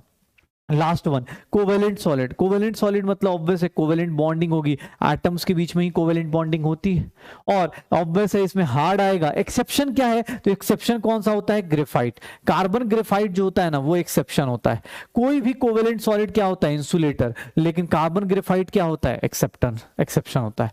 कार्बन ग्रेफाइट क्या हो जाता है? एक्सेप्शन। उसमें एक इलेक्ट्रॉन क्या रहता है? फ्री, और इसका मेल्टिंग पॉइंट बहुत ज्यादा हाई होता है, वेरी हाई। देखना ध्यान से। सर कोवेलेंट सॉलिड्स को हम लोग नेटवर्क सॉलिड्स भी बोलते हैं, पता है क्यों? क्योंकि दे बिकम होता ना जाइजेंट मॉलिक्यूल हो जाते हैं, बहुत बड़े मॉलिक्यूल हो जाते हैं। जैसे कार्बन है, कार्बन का एक एटम नहीं मिलता ग्रेफाइट में। ग्रेफाइट का मतलब क्या हो गया? बहुत बड़ा लेयर्ड स्ट्रक्चर। कार्बन के बकमिस्टर फ्लोरीन C60 मिल जाते हैं, कार्बन 60 कार्बन एक साथ मिलता है। कोवेलेंट सॉलिड्स क्या होते हैं? कोवेलेंट बॉन्डिंग होते हैं और उनके ना बहुत बड़े बड़े कंपाउंड्स हो जाते हैं। दैट्स उनको बोलते हैं नेटवर्क सॉलिड। और नेटवर्क सॉलिड में होता है उनका मेल्टिंग पॉइंट, बॉइलिंग पॉइंट बहुत ज्यादा हाई, क्योंकि ऑब्वियस है नेटवर्क सॉलिड है तो उस केस में क्या हो जाएगा? नंबर ऑफ मॉलिक्यूल्स ज्यादा हो जाएंगे, नंबर ऑफ एटम्स ज्यादा हो जाएंगे, एंड दैट्स व्हाई उनका मेल्टिंग एंड बॉइलिंग पॉइंट क्या हो जाता है? सबसे ज्यादा हाई।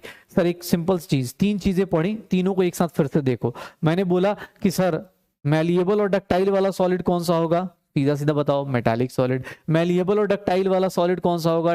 डक्टाइल सॉलिड कौन सा होगा? Metallic solid. सबसे ज्यादा हाई मेल्टिंग पॉइंट वाला सॉलिड कौन सा होगा? सर वो कौन सा होगा? Covalent solid. सर इंसुलेटर होता है कोवेलेंट सॉलिड में, एक ही एक्सेप्शन है, कौन सा? कंडक्टन वाला कौन सा है? सर ग्रेफाइट वाला। कंडक्शन वाला कौन सा है? ग्रेफाइट वाला। ये नीचे ग्रेफाइट लिखा हुआ है, थोड़ा सा ना वो गलती से इसके नीचे आ रहा है तो इसलिए दिख नहीं रहा, आपको नोट्स मिलेगा तो वहां मिल जाएगा। कंडक्टर कौन सा होता है? इसका असर बहुत ज्यादा हाई होता है।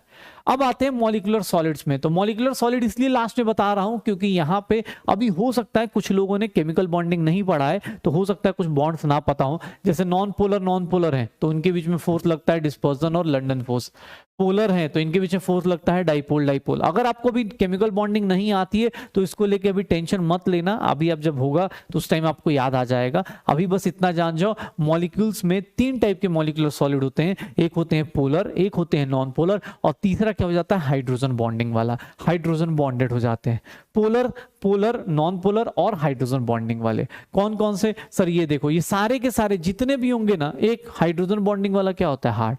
सॉफ्ट और हार्ड कोई क्वेश्चन पूछे चाहे ना पूछे, ये तीनों में क्या सिमिलरिटी है? किसी भी टाइप का मॉलिक्यूलर सॉलिड हो, तीनों क्या होते हैं, इंसुलेटर होते हैं। तो क्वेश्चन ये सब पूछेगा, कौन इंसुलेटर है, कौन कंडक्टर है, कौन इंसुलेटर है, ऐसे क्वेश्चन। इन सबका मेल्टिंग पॉइंट क्या होगा, बहुत ज्यादा लो। सबसे हाईएस्ट मेल्टिंग पॉइंट किसका था, कोवेलेंट सॉलिड का। सबसे हाईएस्ट किसका था, कोवेलेंट सॉलिड का। सर सबसे बेस्ट कंडक्टर कौन सा है, मेटालिक सॉलिड, हमेशा ही कंडक्टर है। आयनिक सॉलिड भी कंडक्टर है बट वो सॉलिड स्टेट में नहीं, किसमें, मोल्टेन स्टेट में। तो सर ऐसे ऐसे करके सर 3-4 टाइप के सॉलिड, क्रिस्टलाइन सॉलिड भी 4 टाइप के, कौन कौन से? तो सर एक मॉलिक्यूलर सॉलिड, एक आयनिक सॉलिड, एक अपने पास कोवेलेंट सॉलिड, और एक हो गया अपने पास मेटालिक सॉलिड। पक्का? सबके अपने अपने डिफरेंस देखो, क्वेश्चंस करते जाओ। अब इसके ऊपर क्वेश्चन देखो, बहुत सिंपल सा पूछा जाएगा, what is graphite is an example of what? फटाफट बताओ, graphite is an example of what? Graphite is an example of what? Covalent solid. Amorphous solids have what? Amorphous solids क्या होते हैं? Sharp melting point? नहीं भाई। Clean cleavage देते हैं? नहीं भाई। सर क्या करते हैं ये लोग? Do not undergo clean cleavage when cut with knife. जब इसको नाइफ से कट करोगे, तो ये क्लीन क्लीवेज क्या करेगा, नहीं देगा। एमोर्फस सॉलिड्स क्या करेंगे, क्लीन क्लीवेज नहीं दे रहे होंगे। पक्का? तो सर यहां तक के सॉलिड्स हो जाएंगे, यहां तक की चीजें आप कर लोगे कि हाँ सर मैं ऐसे ऐसे चीजें, types of solids, crystalline solids, number of amorphous solid, ये सब पता चल जाएगा। तो चलो भाई, अब एक काम करते हैं, थ्योरी वाला पार्ट खत्म हो गया, अब सोचने वाला काम स्टार्ट करते हैं। सॉलिड स्टेट में ना एक अच्छी चीज क्या है कि यहां से अब जो चीजें स्टार्ट होंगी ना, वो इमेजिनेशन का गेम होगा। इमेजिनेशन मतलब आपको थोड़ा थोड़ा खुद से इमेजिन करना पड़ेगा। जैसे यहां से अब कुछ नया पार्ट स्टार्ट होता है। पहला पार्ट सॉलिड स्टेट का क्या है, टाइप्स ऑफ सॉलिड्स, वो हमने खत्म कर लिया। क्रिस्टलाइन, एमोर्फस, क्रिस्टलाइन के अंदर 4, आयनिक, मॉलिक्यूलर, साथ साथ में रिपीट करो, आयनिक, मॉलिक्यूलर, कोवेलेंट एंड मेटालिक। पक्का? कोवेलेंट में कितने सर, एक ही होता है, इंसुलेटर होता है, बहुत हाई उसका क्या होता है, मेल्टिंग पॉइंट। आयनिक में क्या होता है, आयंस होते हैं, इलेक्ट्रोस्टैटिक फोर्स ऑफ अट्रैक्शन होता है, they are insulator in solid state but conductor in molten state. What is metallic solids? Metallic solids are made up of metals, metallic bonding होती है और उसके अंदर सर कंडक्टिविटी हमेशा होती है because they have free electrons. And last one, molecular solids 3 type के molecules होते हैं, polar, non polar and hydrogen bonded. Sir सारे के सारे क्या होते हैं, इंसुलेटर्स होते हैं, they have very low melting point. Okay, तो ये सारी कहानी थी। अब स्टार्ट करते हैं इस चैप्टर का सेकंड पार्ट, जहां से स्टार्ट होता है हमारे इमेजिनेशन, हमारी सोचने की एबिलिटी। सर पहले क्या है, क्रिस्टल लैटिस। इमेजिन करो, हमने सॉलिड को भी क्या पढ़ा है, सॉलिड क्या पढ़ा है कि सॉलिड्स में सब कुछ फिक्स्ड रहेगा, उसी टाइप के सॉलिड्स को हम स्टडी कर पाएंगे। तो सर क्रिस्टल लैटिस में भी देखोगे तो ऐसा कुछ पैटर्न बना दिया जाए, सॉलिड के छोटे छोटे बॉल्स, मतलब ऑब्वियस एटम्स को हम स्फेरिकल मानते हैं, तो एटम्स को हम ऐसे अरेंज कर दें, ऑब्वियस एक फिक्स शेप पे अरेंज करेंगे तो ऐसा ही कुछ दिख रहा होगा। ये अगर 3D में इमेजिन करें कि सर ऐसा ही कुछ हो रहा होगा, जैसे कि घर तुम्हारा रूम बना होगा, ये जो रूम बना है वो कैसे बना होगा, bricks bricks bricks bricks add करते हुए, सर इधर से लेके आए ब्रिक्स, ऊपर से जोड़ दिया, ऐसे जोड़ दिए, ऐसे ही बनेगा ना, सब कुछ ऐसे ही तो बन रहा होगा। नीचे अपने ब्रिक्स बिछा दी, ऊपर बिछा दी, साइड में बिछा दी, क्या हो गया, अपने पास रूम तैयार हो गया। ऐसा ही कुछ चल रहा होता है। तो सर क्रिस्टल लैटिस क्या होता है कि सर सारे लैटिस, लैटिस मतलब कुछ नहीं, कुछ कुछ पॉइंट्स हैं। जैसे ये रूम है, एक बात बताओ, ये रूम है, एक पॉइंट है, इसको कनेक्ट किया, ठीक है, फिर इसको किससे कनेक्ट कर दिया, इस पॉइंट को कनेक्ट किया, इसको एक पॉइंट से कनेक्ट किया, तो ये क्या बन गया मेरा, मान लो ये बन गया, ये बन गई। अब इसको देखो अपने पास, ध्यान से देखना, अब मैं अपने अपने तरीके से कनेक्ट करके दिखा रहा हूं। मान लो एक और ऐसा ही है, एक और बंदा ऐसा ही है, थोड़ा ज्यादा हो गया दूर, हाँ, ये एक मान लो इतना है, एक बंदा ऐसे, ये आपस में कनेक्टेड, एक आपस में, ये आपस में कनेक्टेड थे, जैसे आप पहले से कनेक्टेड है वैसे ये कनेक्टेड। अब तुमने क्या किया कि सर 2 लोग थे, इनके बीच में क्या करना शुरू किया, ये देखो, फाइनली आपके पास क्या हो गया, एक क्लोज रूम बन गया। यही हो रहा होगा।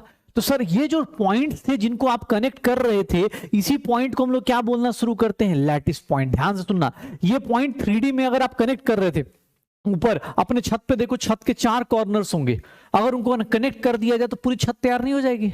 नीचे देखो ग्राउंड पे तो नीचे 4 कॉर्नर्स होंगे, अगर रूम क्यूब वाला हो तो भाई। अब ऐसा मत बोलना सर मेरा घर तो मतलब मेरे रूम में तो सारे सर्कल हैं, सर्कुलर रूम है भाई, वो नहीं, आप एक नॉर्मल रूम की बात करें। ये रूम का एग्जांपल इसलिए बोल रहा हूं क्योंकि एग्जाम हॉल में ना, आप एग्जाम हॉल में जब बैठोगे तो क्यूब वाले रूम में बैठोगे या रूम में बैठोगे तो कॉर्नर्स दिख जाएंगे आपको, तो इसलिए बोल रहा हूं इमेजिनेशन करना शुरू करो। ये रूम के ऊपर कितने 4 कॉर्नर्स होंगे, नीचे कितने होंगे, ये 4 कॉर्नर्स होंगे।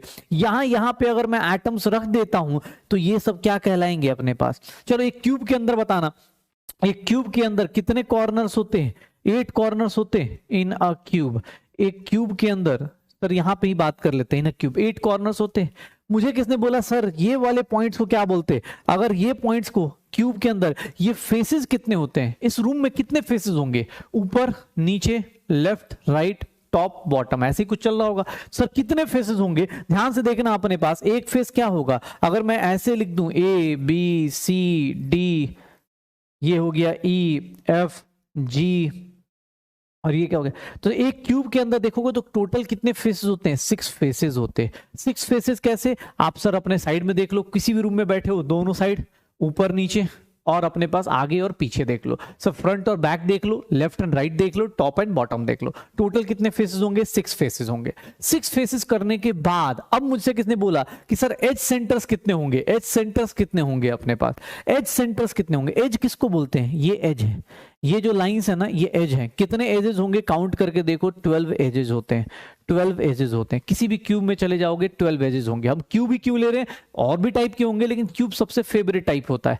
12 क्या होते हैं, एजेस होते हैं। कौन कौन से, 1 2 3 4, 4 इस प्लेन में हो गए ऊपर वाले के, 4 अपने पास वर्टिकल प्लेन में हो जाएंगे, 1 2 3 4। ये देख लो ना अपने पास, ये 4 ऐसे, सर ये 4 ऐसे, ये 4 ऐसे, और ये 4 अपने पास ऐसे, ये 4 ऐसे। कितने एजेस हो जाएंगे अपने पास, 12 पक्का।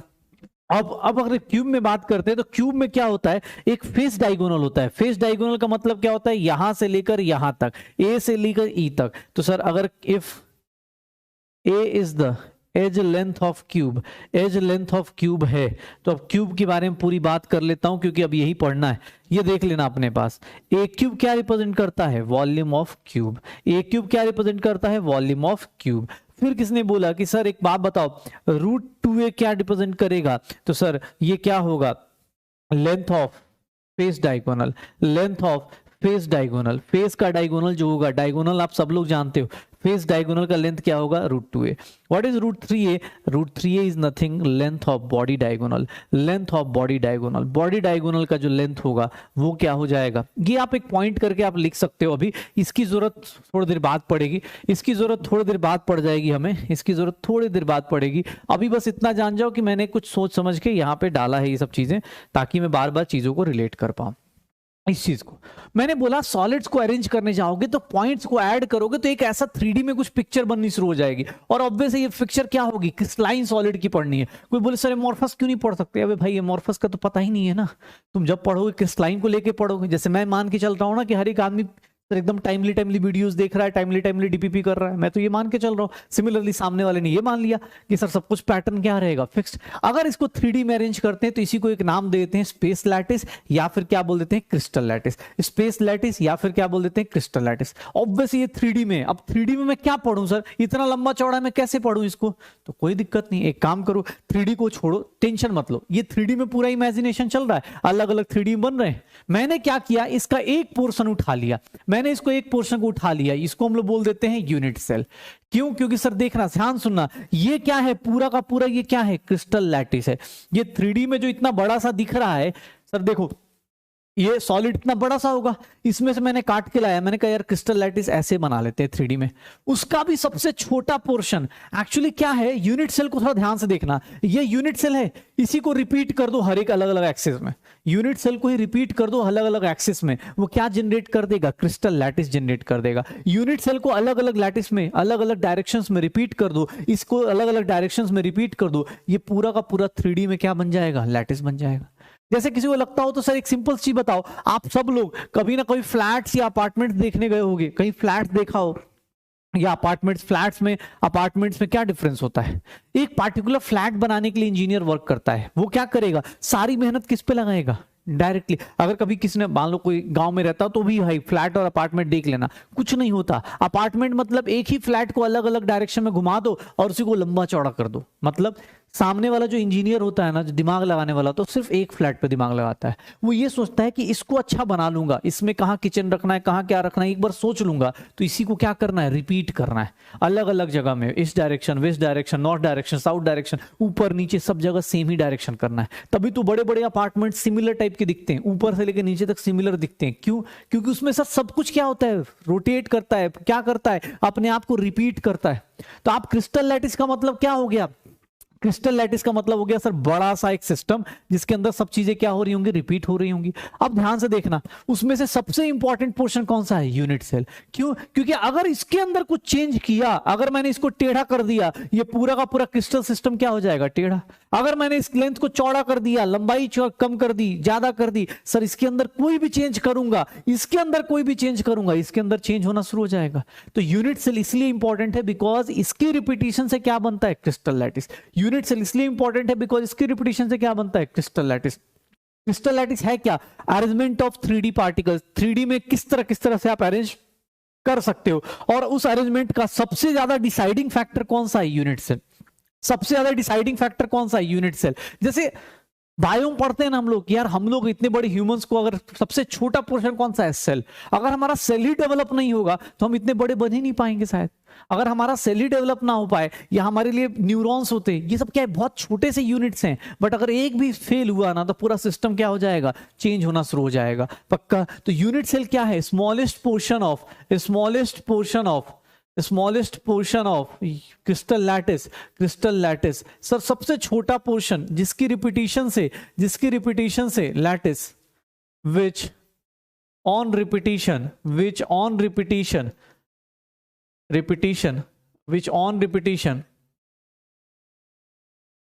Generates 3D, generates crystal lattice. जिसकी रिपीटिशन से हम क्या बना सकते हैं, क्रिस्टल लैटिस बना सकते हैं। किसकी रिपीटिशन से हम लोग क्या बना सकते हैं, क्रिस्टल लैटिस बना सकते हैं। तो यूनिट सेल क्या है कि सर यूनिट सेल सबसे स्मॉल पोर्शन है, यूनिट सेल सबसे क्या हो जाएगा, स्मॉल पोर्शन। क्रिस्टल लैटिस ये बन जाएगा, इसको रिपीट कर दो अलग अलग डायरेक्शन में, क्या बन जाएगा, क्रिस्टल लैटिस। सर एक बार देखो तो सही, यूनिट सेल क्या है, लैटिस क्या होता है, लैटिस क्या है, पॉइंट्स है। लैटिस क्या होते हैं, पॉइंट्स। लैटिस क्या होते हैं, मैं शुरुआत में बताया कि लैटिस क्या है, ये पॉइंट्स है। ये पॉइंट्स जो है यही क्या है, लैटिस है।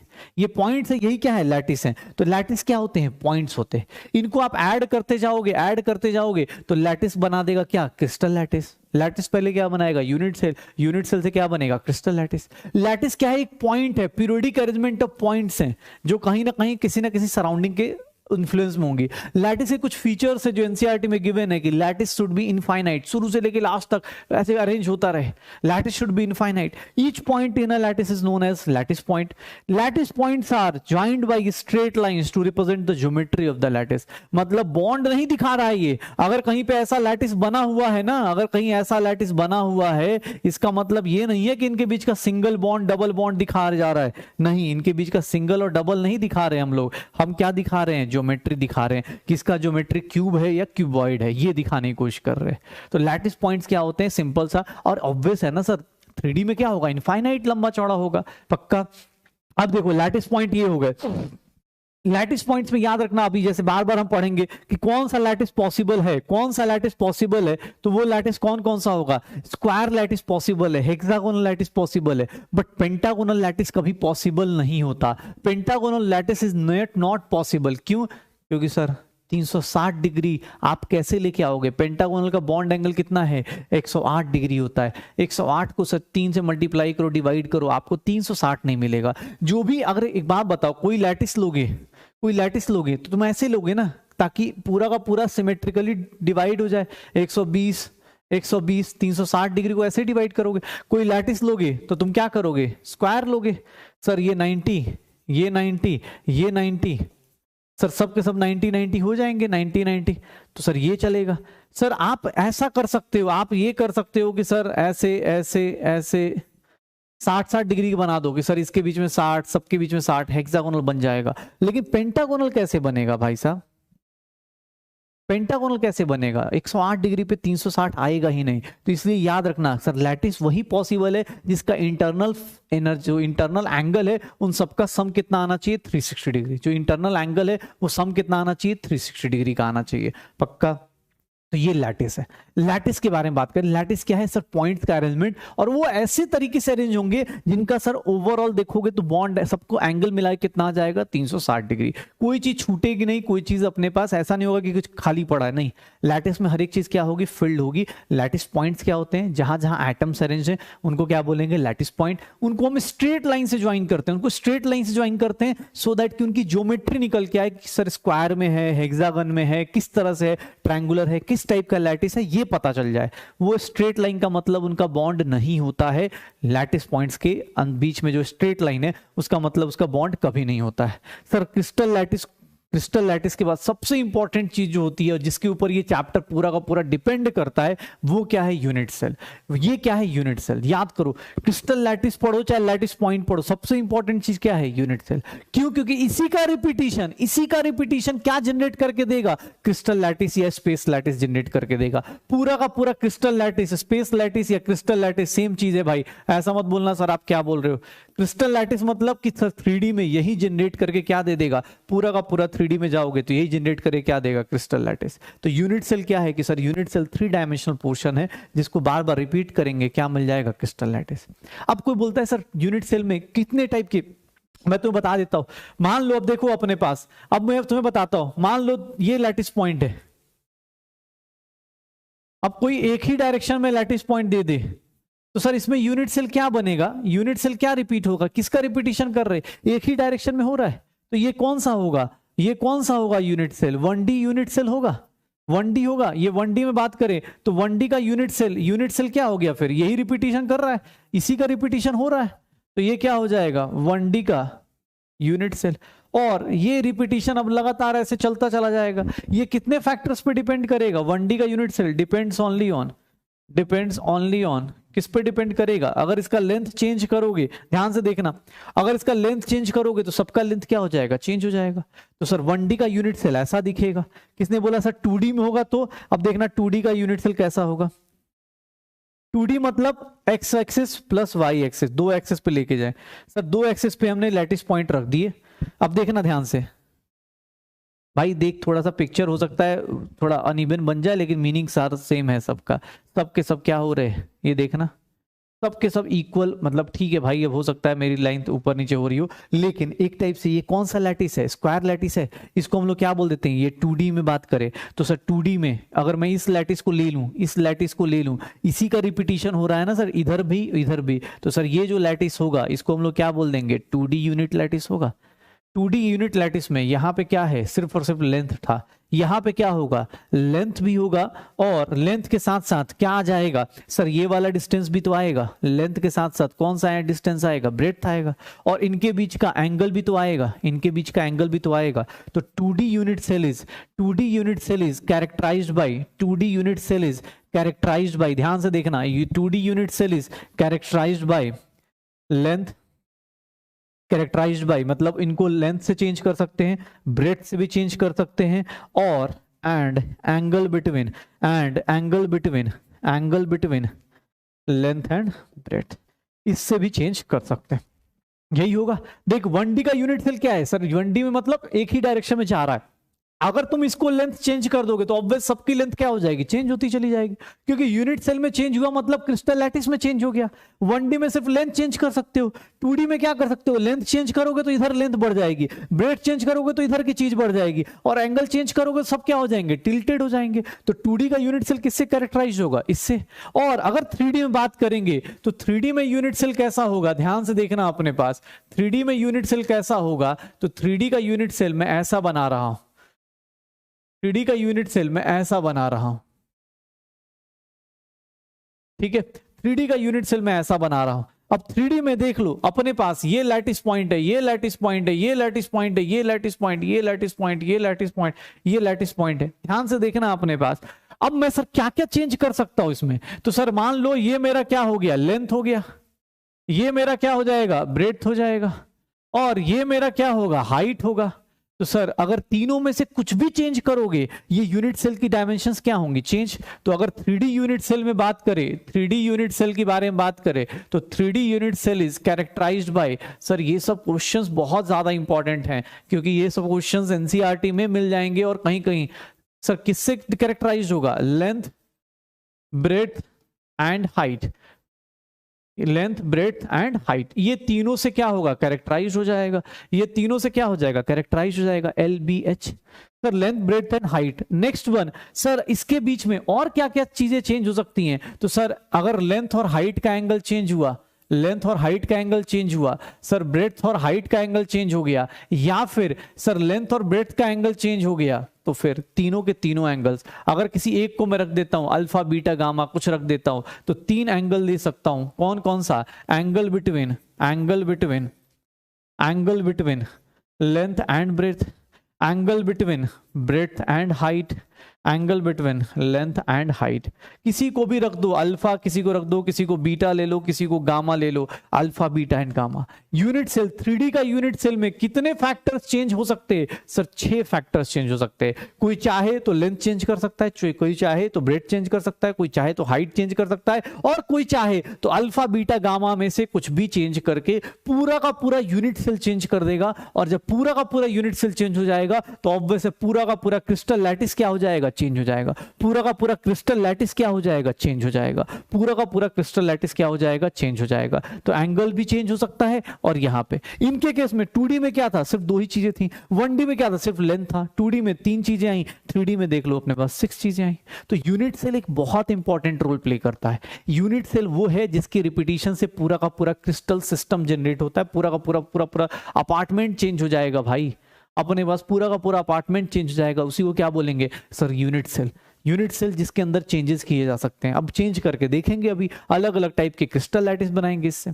पक्का कोई लेंथ को चेंज करेगा, कभी हो सकता है इक्वल हो, कभी ना हो, कभी अल्फा इक्वल हो बीटा के, कभी गामा इक्वल हो, ऐसे करके भी चेंज कर सकते हैं। अब मेरे पास क्या आता है कि टाइप्स ऑफ यूनिट सेल। अब मेरे पास बात करूं तो टाइप्स ऑफ यूनिट सेल, कि सर कितने टाइप के यूनिट सेल हो सकते हैं। यूनिट सेल को टाइप्स में डिवाइड करना शुरू करूं तो देख लो अपने पास, अगर यूनिट सेल को मैं डिवाइड करूं तो ये ध्यान से देखना, यूनिट सेल मेरे पास मेजरली बात करें तो यूनिट सेल मेरे पास 2 टाइप का होता है। एक होता है प्रिमिटिव यूनिट सेल, एक होता है प्रिमिटिव यूनिट सेल। ध्यान से देखना, प्रिमिटिव यूनिट सेल मतलब यहां पे ऑल द एटम्स या ऑल द एटम्स या मॉलिक्यूल्स, कॉन्स्टिट्यूएंट पार्टिकल्स लिख देता हूं, ऑल द कॉन्स्टिट्यूएंट पार्टिकल्स सिर्फ और सिर्फ कहां प्रेजेंट हैं? All the constituent particles are present only on, present only at corners, corners, सिर्फ और सिर्फ कॉर्नर्स का सेल पे यूनिट सेल। यूनिट सेल के सिर्फ और सिर्फ कॉर्नर्स पे होगा। मतलब कितने लैटिस पॉइंट होंगे तुम्हारे पास? कितने हो सकते हैं? अरे सर कॉर्नर पे, तो कॉर्नर कितने थे? 8 ही तो थे, तो 8 कॉर्नर होगा। प्रिमिटिव यूनिट सेल को ही सबसे बेसिक सा यूनिट सेल बोलते हैं, कि प्रिमिटिव यूनिट सेल सबसे बेसिक सा यूनिट सेल है। एक होता है इसी का जुड़वा भाई centred unit cell.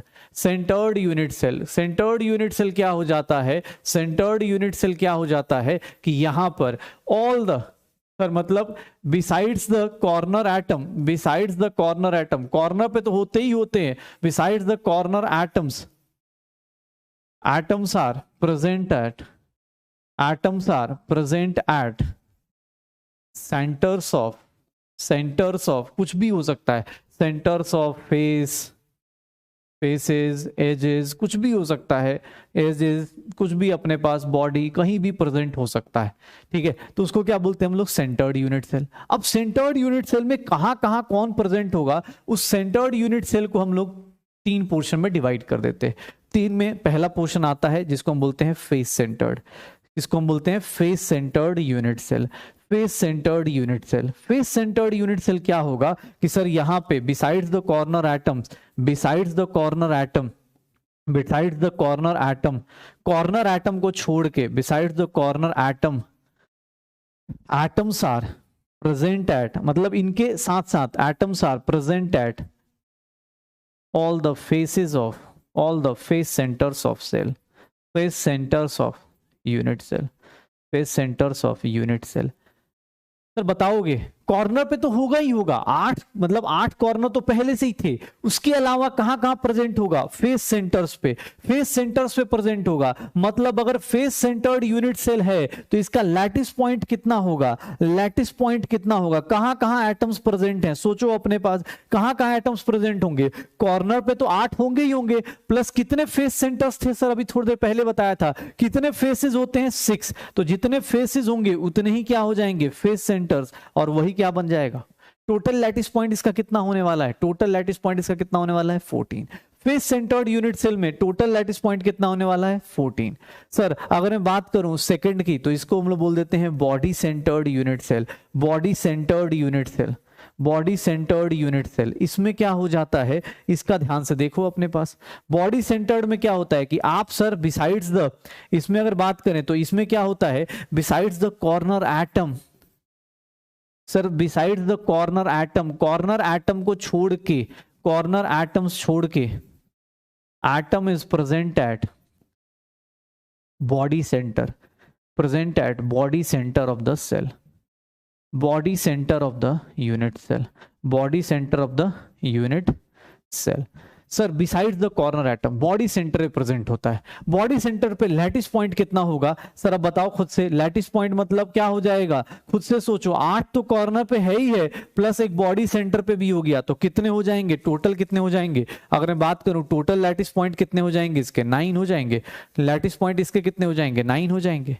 And the last one third type का, उसको हम लोग बोलते हैं एंड सेंटर्ड, जो कि बहुत रेयर होता है, अभी हम लोग देखेंगे भी एंड सेंटर्ड यूनिट सेल। इसमें क्या हो जाता है, एंड सेंटर्ड यूनिट सेल का मीनिंग क्या हो जाता है कि sir besides the corner atom, corner atom को छोड़ के, बिसाइड्स द कॉर्नर एटम, इसको छोड़ के atoms are present at, atoms are present at alternate at alternate face centres.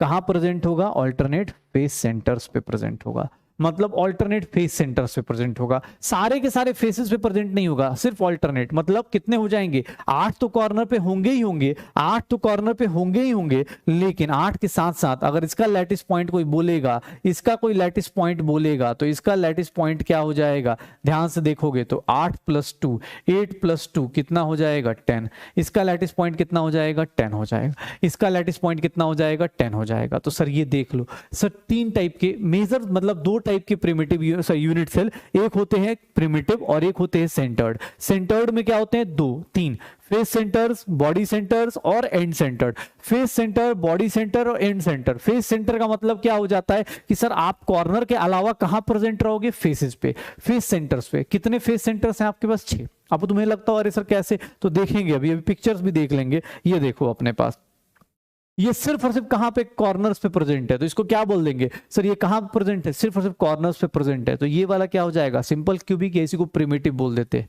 Sir ये देख लो अपने पास, ये कहां प्रेजेंट है, बॉडी के सेंटर पे प्रेजेंट है, और ये देख लो इसके फेस सेंटर्स पे प्रेजेंट है, जहां जहां फेसेस होंगे उसके सेंटर्स पे प्रेजेंट है, तो इसको क्या बोल देंगे, फेस सेंटर्ड यूनिट सेल। ये क्या हो गया, बॉडी सेंटर्ड यूनिट सेल। ये क्या हो गया, सिंपल क्यूबिक। एंड सेंटर्ड कोई बोलेगा तो कोई ये 2 मान लेना, टॉप या बॉटम मान लेना, लेफ्ट या राइट मान लेना, या फेस या क्या मान लेना अपने पास कि सर फ्रंट और बैक वाला मान लेना, कोई भी दो ही फेस सेंटर्स होंगे। एंड सेंटर्ड बहुत रेयर बनते हैं, इसलिए एंड सेंटर्ड को हम उतना भाव नहीं देते हैं। एनसीईआरटी में एंड सेंटर्ड बहुत कम आते हैं और एग्जाम हॉल में भी बहुत कम है।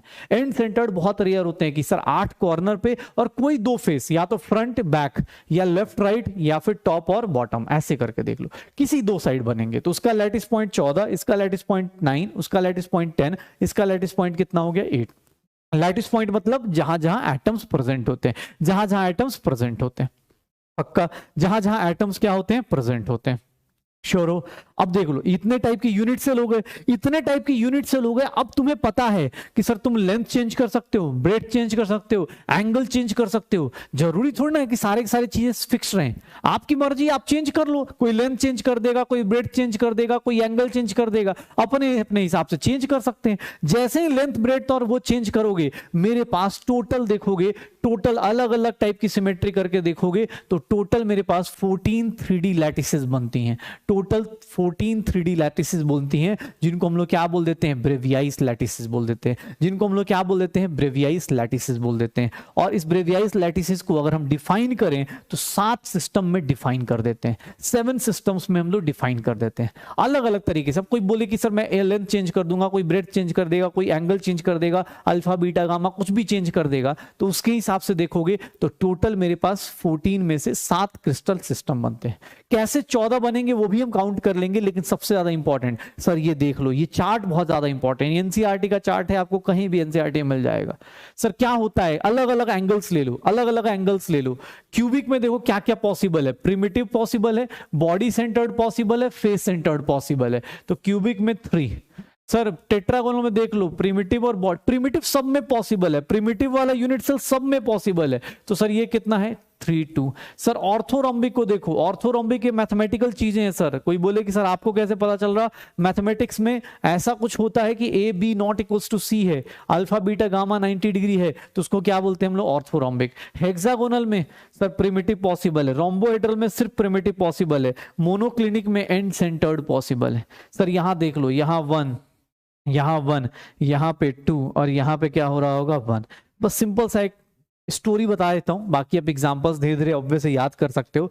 3 दोस्त थे ए बी एंड सी, 3 दोस्त हैं ए बी एंड सी, तीनों के तीनों, बस ट्रिक याद रखना, इसको देख लो अपने पास, सी टी बजाओ ओ, HR हरियाणा वाले मारेंगे तोड़ेंगे, या हॉस्टल में रहने वाले मारेंगे और तोड़ेंगे, जैसे भी याद हो जाए। मेरा ट्रिक ये है कि सीटी बजाओ, C T cubic, tetragonal, orthorhombic, सीटी बजाओ ओ, सर हॉस्टल में रहने वाले मारेंगे तोड़ेंगे, ठीक है, मारेंगे और तोड़ेंगे। कैसे होता है ये कहानी सुन लो। 3 दोस्त हैं ए बी और सी, 3 दोस्त एक साथ जा रहे थे, कहीं देखा उन्होंने, मतलब लड़के जा रहे होंगे तो गर्ल्स हॉस्टल दिखा, लड़कियां जा रही हैं तो उनको बॉयज हॉस्टल दिखा। अब तुम्हें ही पता है, जैसे ही देखे तो भाई ऑब्वियस है, आजकल तीसरा ऑप्शन ही प्रेजेंट है, लेकिन हम मान के चलते, अभी हम लोग अपोजिट जेंडर्स के मान के चलते हैं कि भाई गर्ल्स के लिए क्या मिल गया, बॉयज हॉस्टल, बॉयज के लिए क्या मिल गया, गर्ल्स हॉस्टल। 3 दोस्त जा रहे थे, 3 गर्ल्स भी हो सकती है, बॉयज भी हो सकती है, तीनों के तीनों जैसे ही हॉस्टल देखा मुस्कुराना शुरू, अपने अपने हिसाब से मुस्कुरा रहे हैं, तीनों के तीनों। देखो क्यूबिक में क्या होता है, ए बी सी, तीनों के तीनों एक साथ, तीनों के तीनों अपने चेहरे पे मुस्कान लेके घूम रहे, अल्फा बीटा गामा 90 डिग्री। अब होता है ना, 3 दोस्त होते हैं, जैसे ही पता चल गया कि बदमाशी कर सकते हैं तो एक दोस्त होता ही होता है, ठीक है ना, एक दोस्त होता ही होता है। तुम्हें भी पता है सी से क्या होता है, लेकिन हाँ एक दोस्त होता ही है जिसके चक्कर में हम पिटते हैं, सारा कांड होता है। वही चीज यहां पे होने वाली है। 7 क्रिस्टल सिस्टम को कैसे आसानी से याद किया जा सकता है वो देख लो। मैंने तुम्हें बोला 3 दोस्त थे, तीनों के तीनों मुस्कुराते हुए जा रहे थे, सीटी बजाने की बारी आई, सबसे पहले कौन कूद के जाएगा, सी। अब 3 दोस्त साथ में चल रहे थे पहले बराबरी में, अब कूद के कौन पहुंचा आगे, सी वाला। ए और बी अभी बराबरी पे हैं, सी वाला कूद के पहुंच गया, अभी भी सब मुस्कुराए जा रहे हैं, हाँ क्या बात है यार, मजा आ रहा है बगल से जाते हुए। अब देखो जब एक दोस्त गया तो दूसरे दोस्त से भी रहा नहीं जाएगा, बी भी कूद जाएगा, चलो भाई हम भी चल के थोड़ा सा कांड करके आते, होता ना भाई, थोड़ा सा और आगे बढ़ जाते। तो अब ज्यादा बढ़ गए, तीनों के तीनों दोस्त अपना, अभी भी सब के सब मुस्कुरा रहे। सर सीटी बजाओ तक सब कुछ खैरियत में चल रहा है, सीटी बजाओ तक सब कुछ खैरियत में चल रहा है। ए बी और सी, अल्फा बीटा और गामा, तीनों के तीनों क्या है, आराम से चल रहे थे, 90 डिग्री, तीनों के चेहरे पे मुस्कुराहट थी। सी थोड़ा आगे चला गया था, बी उसके बाद था, और ए तो बेचारा यही था, तीनों अपने खुशी खुशी। अब तुम्हें ही पता है अपोजिट वाला आदमी, हॉस्टल में रहने वाला आदमी, उसको भी तो बुरा लगेगा यार ये क्या चल रहा है। तो हॉस्टल में रहने वाले देखो क्या करते, सर सीटी बजाओ तक अपनी कहानी हो गई, ठीक है, 3 2 4, 3 2 4, ठीक है, ऐसे याद रखो 3 2 4। उसके बाद हॉस्टल में रहने वाले, अब हॉस्टल में भी एक एक आदमी रहते हैं, कौन कौन से, अब जो देख होता है ना हॉस्टल में बाकी लोग मजे ले रहे होते हैं, हाँ चलो ठीक है यार कोई तो आ रहा है सीटी बजा रहा है मजे ले रहा है, लेकिन एक आदमी होता है जिसके अंदर ना जुनून आ जाता है कि भाई कुछ तो उंगली करेंगे। एक एक आदमी हॉस्टल में रहने वाले, हॉस्पिटल मतलब हॉस्टल में रहने वाले, देखो अब उसमें क्या होगा। पहले उन्होंने कंप्लेन कर दी, अब जैसे ही कंप्लेन करी, तुम्हें ही पता है क्या होने वाला है, तुम्हें ही पता है सबसे पहले कौन करता है। याद करो 3 दोस्त होंगे तुम्हारे ना बदमाशी करते टाइम, सबसे पहले कौन करता है, जो सबसे ज्यादा झूठ बोलने वाला, सबसे ये सारा कांड किसके चक्कर में हुआ, सी के कारण। देखना ध्यान से, अभी सबसे पहले सब साथ साथ चल रहे थे तीनों, सबसे पहले सी क्या हो गया, मुकर गया, बोला भाई साहब मैं तो नहीं था इन लोगों के साथ, ए और बी चल रहे थे मैं नहीं था, तो सी बेचारा क्या हो गया, साइड में आ गया। सी जैसे ही सी का एक्सप्रेशन देखो, अल्फा बीटा बेचारे अभी मुस्कुरा रहे हैं कि चलना ठीक है, हॉस्टल वाले कंप्लेन करने के आए, सी वाला एंगल भी चेंज कर चुका है अपना, अभी तक तीनों 90 डिग्री पे थे, सी वाला बोल रहा है नहीं मैं इन लोगों के साथ नहीं था। याद करो क्या कंडीशन थी, सीटी बजाओ हॉस्टल में रहने वाले, हेक्सागोनल रोम्बोड, हेक्सागोनल हॉस्टल में जैसे ही आए सी वाला मुकर गया अपना। जब और एक दो लोग आ गए तो उसके बाद क्या हुआ, सर देखो अब ए बी सी, सी को समझ में आ गया कि भाई देख ले यार दोस्त दोस्ती रहेगा, बेटर हम तीनों साथ में आ जाते हैं और तीनों ना अपना एक्सप्रेशन चेंज कर देते हैं, हम बोलेंगे हम तो थे ही नहीं हम यहाँ पे। तो देखो हॉस्टल में रहने वाले आर्थिक रोम्बोहेड्रल में देख लो क्या हो रहा है, ए बी सी तीनों इक्वल हो गए, alpha beta gamma not equals to 90 degree. ये इसलिए याद करना जरूरी है भाई क्योंकि क्वेश्चंस आते हैं, मुझे पता है थोड़ा हो सकता है किसी को याद करने का कोई और तरीका आता हो, आपके लिए अच्छी बात है, मुझे कोई दिक्कत नहीं, बस हाँ जिन लोगों को याद नहीं हुआ हो उनके लिए बस बता रहा हूं कि आप ऐसे याद कर सकते हैं। सी तीन दोस्त हैं A B C alpha beta gamma, तीनों दोस्त पहले मुस्कुराते हुए चल रहे हैं, पहले सी कूद के आगे गया, फिर बी कूद के गया और बाद में जब रहने वालों ने कंप्लेन किया तो सी सबसे पहले मुकर गया। सी को बाद में थोड़ी देर बाद रियलाइज हुआ कि भाई साहब ए बी सी तीनों साथ में चलते हैं और तीनों अपना एंगल क्या करेंगे, चेंज कर देंगे। फिर कौन आता है, अब देखो हॉस्टल में रहने वाले पहचान तो गई, तो अब वैसे सबको क्या करेंगे, साइड में लेना शुरू करेंगे, इधर आओ इधर आओ। सबसे ज्यादा पिटता कौन है, जो बीच बीच में रहता है। पहले तो तीनों को साइड में लिया, तीनों को साइड में लिया, पहले किसको मारना शुरू किया, बी को। सबसे पहले बीच वाला पिटता है। अल्फा और गामा अभी भी मुस्कुरा रहे हैं कि अब तो पकड़े गए हैं, क्या ही कर लेगा, आप ज्यादा पीट ही देगा। तो अल्फा और गामा अभी भी मुस्कुरा रहे हैं, बीटा वाला बेचारा पिट रहा है शानदार तरीके से। बी की गलती यही है कि तुम बीच में थे, तो A B is not equal to, तीनों दोस्त अलग अलग हो गए, अल्फा गामा 90 डिग्री अभी भी मुस्कुरा रहे हैं, बीटा वाला बेचारा बीच वाला खूब पिट रहा है। And the last one try clinic में क्या होता है, तीनों के तीनों धोए जा रहे हैं, तीनों के तीनों धोए जा रहे हैं, अपने पास तीनों के तीनों धोए जा रहे हैं, ये सब कुछ चीजें आती हैं। ये देखो मैं तुम्हें अब सिंपल सा फिर से ट्रिक पे आता हूं। अच्छा देखो ये क्या था, 3 2 4 1 1 2 1, ठीक है, ये नंबर याद रखना पड़ेगा, एक फोन नंबर है जिसको याद रखना पड़ेगा। अब देख लो ट्रिक कैसे काम कर रहा है, सीटी बजाओ, हॉस्टल में रहने वाले मारेंगे तोड़ेंगे, ठीक है। कैसे था इसका एंगल, तो देख लो, अब किसी को याद हो तो यहां देखो 3, इसका 2, इसका 4, नंबर याद रखो 1, हॉस्टल में रहने वाले ये 2 और ये क्या करेंगे 1। अब देख लो क्यूबिक में क्या होगा, क्यूबिक में क्या होगा, तो सर तीनों दोस्त शुरुआत की बात है, तीनों दोस्त चल रहे थे मस्त मस्त मुस्कुराते हुए, alpha beta gamma 90 degree. Sir उसके बाद टेट्राहेड्रल में आए तो सर ये देखो अब सबसे पहले कौन कूदा, सी कूद गया आगे, अभी भी सब मुस्कुराए जा रहे हैं, क्या हाँ चलो बहुत बढ़िया, मजा आ रहा है यार, आज का दिन अच्छा है। जैसे तुम अभी मजे में होंगे कि हाँ यार अभी कॉलेज पहुंचो, फिर ये सारे दिन आ जाएंगे, पिटने वाले भी और मुस्कुराने वाले भी। A b not equals to c, अब बी भी कूद गया साथ साथ में, अल्फा बीटा और gamma is equals to 90 degree. यहां तक तीनों दोस्त मुस्कुरा रहे थे। जैसे ही हॉस्टल में रहने वालों ने कंप्लेन किया, सबसे पहले अपने बिरादरी को किसने छोड़ा, सी ने, क्योंकि उसको पता चल गया पिटना तो है ही अब। तो सर सबसे पहले क्या हो गया, अब ये लोग तो अल्फा बीटा अभी भी मुस्कुरा ही रहे हैं, गामा क्या हो गया 120 डिग्री। सर जैसे ही उसको पता चल गया, ए बी और सी तीनों के तीनों साथ में आगे बोले यार क्या ही फायदा है, एक काम करते हैं ना, हम तीनों ऐसे एक्सप्रेशन देते हैं, बोलेंगे यार हमें तो पता ही नहीं है कुछ भी। ये कौन सा हो गया, रोम्बोहेड्रल। बाद में क्या हुआ, इन तीनों को लेके तोड़ा गया। सबसे पहले कौन पिटता है, सर तीनों को क्लिनिक में लेके गया और तीनों में सबसे ज्यादा पीटेगा कौन, सबसे ज्यादा पिटता कौन है, सर बीटा। बीटा को सबसे पहले क्या किया गया, पीटना शुरू किया गया बीच वाले को, और लास्ट में क्या हो गया, सब के सब पीटे जा रहे हैं, सब के सब पीटे जा रहे हैं। तो ये देख लो अपने पास, सीटी बजाओ, हॉस्टल में रहने वाले मारेंगे तोड़ेंगे, तो आपके पास ये पूरा चार्ट याद हो सकता है। एग्जांपल्स धीरे धीरे टाइम के साथ याद कर लीजिए, अभी आपके पास 3-4 महीने हैं तो धीरे धीरे आप चार्ट ट्राई करेंगे। अब जैसे रोम्बिक है तो रोम्बिक में याद हो जाता है। ये सब कुछ एग्जांपल्स है, जैसे NaCl है, ये सब चीजें अभी हम लोग आयनिक सॉलिड पढ़ेंगे तो वहां भी आ जाएगा, तो इसकी टेंशन मत लो। क्यूबिक का टेंशन मत लेना, क्यूबिक वाला अपने पास रिपीट हो जाता है। ये वाले एग्जांपल्स याद करने थोड़े से, जैसे ग्रेफाइट है हेक्सागोनल होता है, ग्रेफाइट का आप क्रिस्टल्स इनऑर्गेनिक में पढ़ोगे पता चल जाता है, मोनोक्लिनिक सल्फर सीधा सीधा पता चल रहा है। तो ऐसी ऐसी चीजें हैं, पूरा हार्डकोर रट्टा मत मारना। बाकी जो काम के क्वेश्चंस थे वो मैंने बता दिए। काम के क्वेश्चंस ये थे कि सर ये 3 2 4 1 1 2 1, ठीक है, 3 2 4 1 1 2 1, बस ये याद रखो, 3 2 4 1 1 2 1, ये याद रखना हो जाएगा। पहले 3 2 4 1 मतलब 3 2 लोग आपस में लड़ झगड़ रहे थे, 3 2 4 थे, लेकिन बाद में पिटते पिटते क्या हो गए, 1 2 1 हो गए, पक्का। तो ऐसे करनी कहानी है। अब देखो इसके क्वेश्चंस कैसे होते हैं, और एग्जाम हॉल में 2021 में क्वेश्चन भी आया हुआ है। क्या क्वेश्चन है कि नंबर ऑफ BCC किस में बन सकता है, बॉडी सेंटर्ड किस में बन सकता है। अब देखो इसको देखने का अब एंगल चेंज करना। एंड सेंटर्ड किस में बनता है, एंड सेंटर्ड कितने बनता है, 2 लोगों में।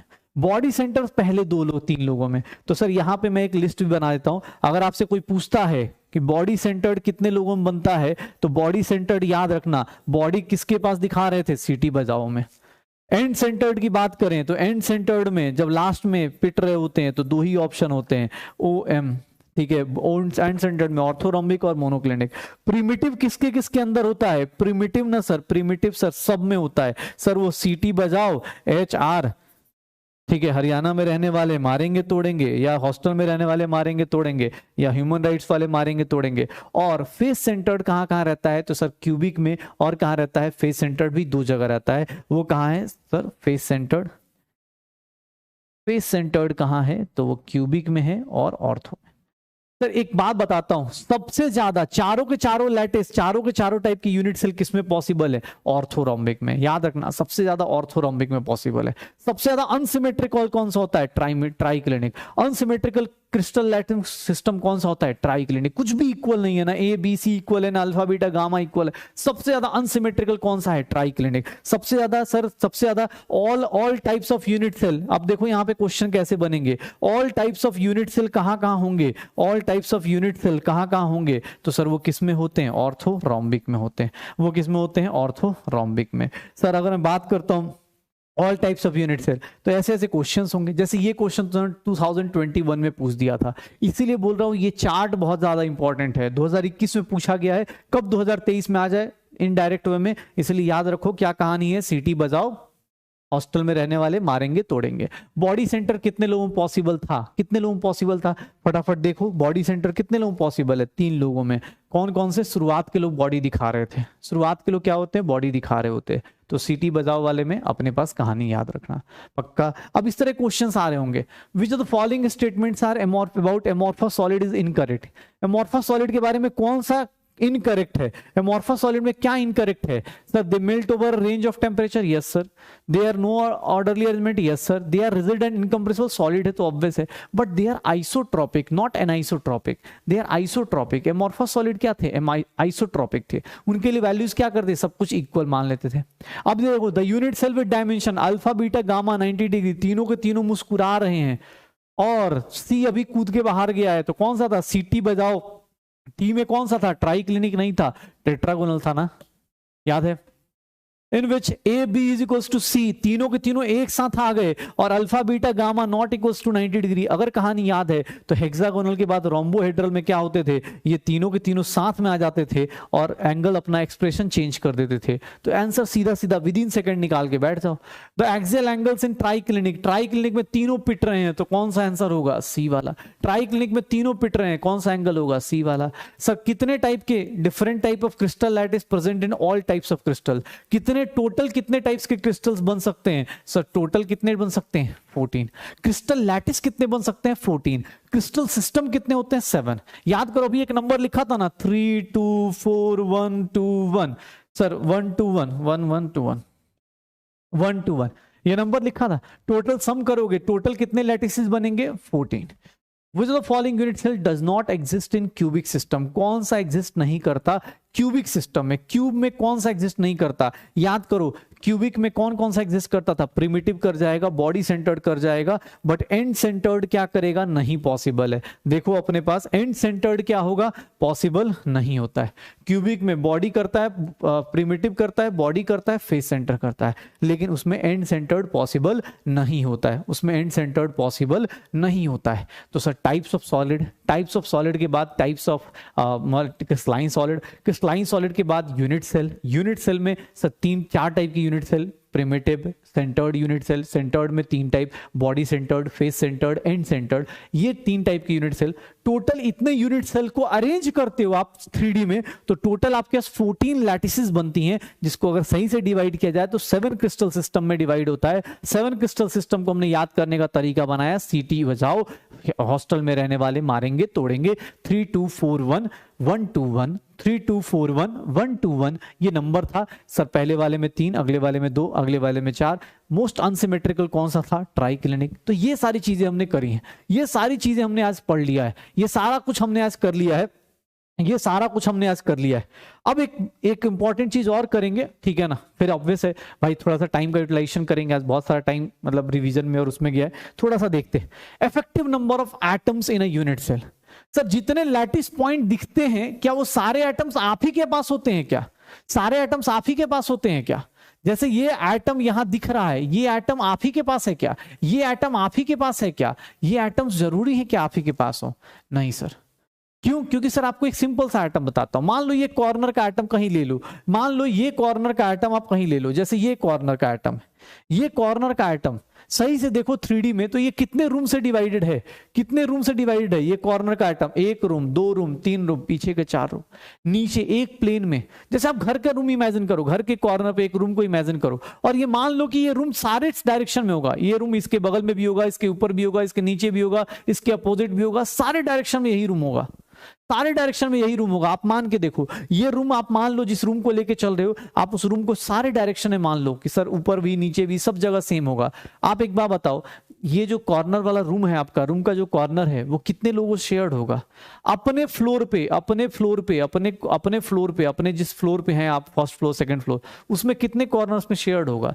सर एक अपने रूम में, एक जस्ट बगल वाले में, एक इसके पीछे वाले में, और एक डायगोनली अपोजिट। अपने रूम में कितने शेयर्ड होगा? 4, जैसे इसमें दिख रहा होगा आपको। नीचे वाले फ्लोर में कितना होगा? 4, और ऊपर वाले फ्लोर पे कितना हो जाएगा? 4। ये कॉर्नर का आइटम, ये कॉर्नर का आइटम कितने लोगों से शेयर्ड होता है? ये देख लो, अगर पिक्चर देखोगे, एक कॉर्नर का आइटम, ये देखो कॉर्नर का आइटम, ये कॉर्नर का आइटम है ना, कॉर्नर का आइटम कितने लोगों से शेयर्ड है? 4 नीचे 4 ऊपर, 8 लोगों से शेयर्ड है। एक एज पे कोई बंदा बैठा है, वो कितने रूम से शेयर्ड है? तो सर एक नीचे, एक साइड में, एक ऊपर, एक ऊपर। एक एज सेंटर कितने लोगों से शेयर्ड है? 4 लोगों से। एक फेस का सेंटर, एक फेस पे कोई आइटम है, वो कितने लोगों से शेयर्ड है? इससे एक। मान लो एक दीवार है, दीवार पे एक बॉल रख दो, आधा आधा बॉल रख दो बीच में, तो कितने रूम में होगा? आधा मेरे साइड होगा, आधा बगल वाले रूम में होगा। आप ऐसे ही होगा ना, आप घर में इमेजिन करो कि ये दीवार के बीचों बीच में रख देता हूं, इसके बीच में देखता हूं तो ये आधा इधर होगा, आधा उस साइड होगा, यही होगा शायद। ये दीवार के बीचों बीच, तो आधा इस रूम में होगा, आधा इस रूम में होगा। ये देखो, ये इसका एक इधर, इसको काट दो, एक बॉल है उसको आधा आधा काट दो, तो सर आधा ऊपर आधा होगा, उसका आधा, आधा क्या, आधा ये नीचे, आधा ऊपर। तो सर यहाँ पे एक लाइन लिख रहा हूं, ध्यान से देखना सर। इफेक्टिव पोर्शन अगर बात करूं, effective portion of an atom in a corner position, sir सीधा सीधा लिख देता हूं, कौन सा होगा? 1/8। Similarly in edge centre, an edge centre, अगर एज सेंटर पे है, अगर एज सेंटर पे है तो एज सेंटर पे क्या हो जाएगा? इफेक्टिव पोर्शन एज सेंटर पे कितना हो जाएगा? सर 1/4। और इन फेस सेंटर पे अगर रखा हुआ है, कहीं फेस सेंटर पे है, तो उसका कितना हो जाएगा? 1/2। और एट बॉडी सेंटर है, एंड बॉडी सेंटर, या इनके बदले एट लगा देता हूं यार, अगर at a corner, at an edge centre, at body centre, अगर बॉडी सेंटर पे है तो पूरा का पूरा कहाँ होगा? आप ही के पास होगा। तो sir effective portion of an atom, एक एटम का कितना आपके पास होगा? ये कॉर्नर का एटम कितना आपके पास है? 1/8। कैसे? अरे सर देखो ना यार, अपने पास ये देख लो, ये कॉर्नर का आइटम कितने रूम से शेयर्ड होगा? 4 नीचे 4 ऊपर। सर ये एज सेंटर है, एज का सेंटर है, कितने रूम से शेयर्ड होगा? आधा आधा काट दो, ये लंबा सा काट दो, आधा बॉल इधर हो गया, आधा बॉल इधर हो गया, उसको फिर बीच से काट दो, 1/4 1/4 1/4 1/4। ये देख लो अपने पास, आधा कट कर दो, 1/2 1/2। अरे किसी को लगता है, ये देख भाई, ये पिक्चर देख, ये पूरा का पूरा बॉल है, आधा कट मार तो 1/2, उसको आधा कट मारो तो 1/2, उसको भी आधा कट मारो तो एज पे क्या होगा? एज पे कितना होगा? 1/8। सर इसको कट मारो 1/2, फिर से कितना हो जाएगा? एज सेंटर्स पे कितना हो जाएगा? 1/4। तो ऐसे कर करके निकालते रहो, ऐसे कर करके निकालते रहो। पक्का सर? ये देख लो, फेस सेंटर पे क्या हो जाएगा? आधा आधा कट हो जाएगा, तो 1/2 ऑफ स्फीयर।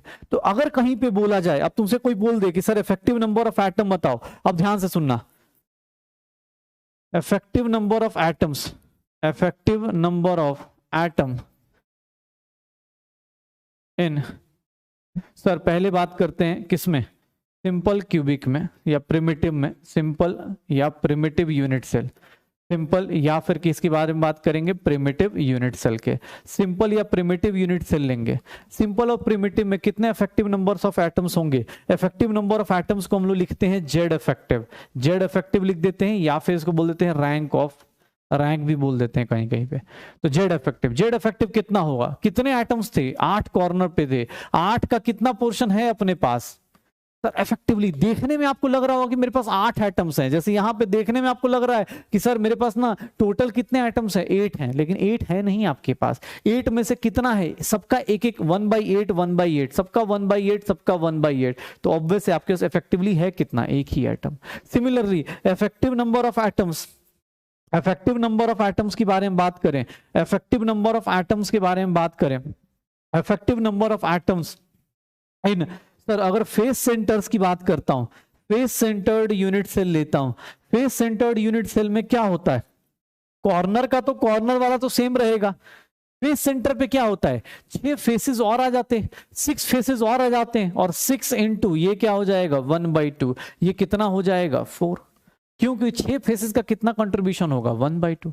किसने बोला sir effective number of atoms, effective number of atoms, effective number of atoms किसमें ले लूं, बॉडी सेंटर में ले लूं। सर बॉडी सेंटर में क्या होगा, बॉडी सेंटर में, बॉडी सेंटर्ड यूनिट सेल में क्या हो जाएगा, तो सर ये देख लो अपने पास बॉडी सेंटर में कॉर्नर पे तो होता ही होता है, और एक एटम कहाँ होता है बॉडी पे, तो वो सर कितना हो जाएगा, उसका एच जेड इफेक्टिव कितना हो जाएगा 2 हो जाएगा।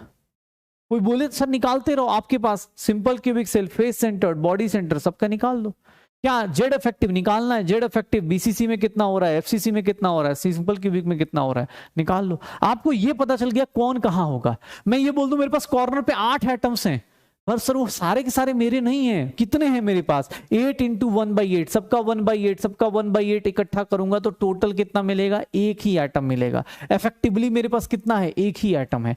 सर एफसीसी में बात करें सबसे ज्यादा इफेक्टिवली कितने एटम्स होंगे 4, कैसे, कॉर्नर का तो फिक्स्ड है, सर फेस सेंटर्स का कितना हो जाएगा 6 into 1/2, 6 into 1/2। Sir body centre में क्या करें, कॉर्नर का तो है ही है, प्लस एक बॉडी सेंटर पे, बॉडी सेंटर मतलब बीच में, इस रूम के बीच में रखा हुआ है, तो सर ये किसी से शेयर्ड नहीं है, ये किसी भी रूम से शेयर्ड नहीं होगा। फेस सेंटर है वो क्या होगा, एक दीवार उस दीवार से शेयर्ड होगी, ये दीवार उस दीवार से शेयर्ड होगी, पक्का। सर वो कॉर्नर 8 रूम से शेयर्ड होगा, इसलिए मेरे पास 1/8 आएगा, पक्का। अब इसके क्वेश्चन बहुत शानदार बनते हैं। एक तो हो गया जेड इफेक्टिव निकालने का, यहां पे एक क्वेश्चन ऐसा ही बन जाता है जहां पे आपसे बात की जाती है कि sir formula of the compound बताओ, फॉर्मूला ऑफ द कंपाउंड बताओ। ये देखो जैसे ये क्वेश्चन, ये तो इफेक्टिव नंबर ऑफ एटम्स पूछ रहा है, सीधा सीधा आंसर टिक कर दे। सिंपल में कितना होता है 1, फेस सेंटर में कितना होता है 4, और बॉडी सेंटर में कितना होता है 2। कौन सा ऑप्शन हो जाएगा 1 4 2 हो जाएगा। सिंपल में 1, फेस में 4, और इसमें कितना हो गया 2। ये क्वेश्चन देखो, ये वाले क्वेश्चंस बहुत शानदार बनते हैं। एक कंपाउंड है जो किससे मिलके बना है, ए एंड बी से मिलके बना है। एक कंपाउंड है जिसमें क्या हो रहा है, ए एंड बी से मिलके बना है। सर एक उस कंपाउंड में क्या देखा जा रहा है कि ए के एटम्स जो है कॉर्नर पे हैं, ए के एटम्स कहां पे हैं कॉर्नर पे हैं, ए के एटम्स कहां पे हैं कॉर्नर पे हैं, ठीक है। बी के एटम्स कहां हैं बॉडी सेंटर पे हैं। तो बताओगे सर जेड इफेक्टिव ए का कितना होगा, एक यूनिट सेल में ए का जेड इफेक्टिव कितना होगा, कॉर्नर पे है तो 8 कॉर्नर, और उसका कितना पोर्शन होगा ए का 1। सर जेड इफेक्टिव बी का कितना होगा, सर बी कहां पे है बॉडी सेंटर पे है, मतलब कंप्लीटली क्या होगा आप ही का भाई होगा, कंप्लीटली क्या होगा आप ही का भाई होगा। तो सर फॉर्मूला क्या बन जाएगा, फॉर्मूला ऑफ द कंपाउंड क्या बन जाएगा A1B1, फॉर्मूला क्या बन जाएगा ए बी बन जाएगा, फॉर्मूला क्या बन जाएगा ए बी बन जाएगा, फॉर्मूला क्या बन जाएगा ए बी बन जाएगा। तो आप चाहो तो फॉर्मूला ऑफ द कंपाउंड भी बता सकते हो, जैसे कहीं पे भी ये दिया हुआ है, जैसे ये क्वेश्चन दिया हुआ है कि solid compound contains X Y and Z atoms crystal lattice में, एक्स कहां है कॉर्नर पे, एक्स कहां है कॉर्नर पे, तो फटाफट उसका जेड इफेक्टिव बता दो। इसका जेड इफेक्टिव क्या हो जाएगा, एक्स का, कॉर्नर पे हो भाई साहब कोई दिक्कत नहीं आपका, इसका मतलब इफेक्टिवली आप कितने हो 1 हो। सर Y कहां प्रेजेंट है, Y atoms body present in body centred position, मतलब जेड इफेक्टिव Y का कितना होगा, Y कितना है बॉडी सेंटर पे, तो 1 ही होगा। जेड एटम्स कहां हैं, सर जेड एटम्स कहां पे होंगे, जेड के एटम्स कहां पे हैं फेस सेंटर्स पे हैं, फेस सेंटर्स का मतलब 1/2 ही पोर्शन होगा आपके पास। तो सर इस यू बॉडी के अंदर X का एक एटम, Y का एक एटम, Z का कितना एटम होगा 3। तो सर फॉर्मूला क्या हो जाएगा XYZ3।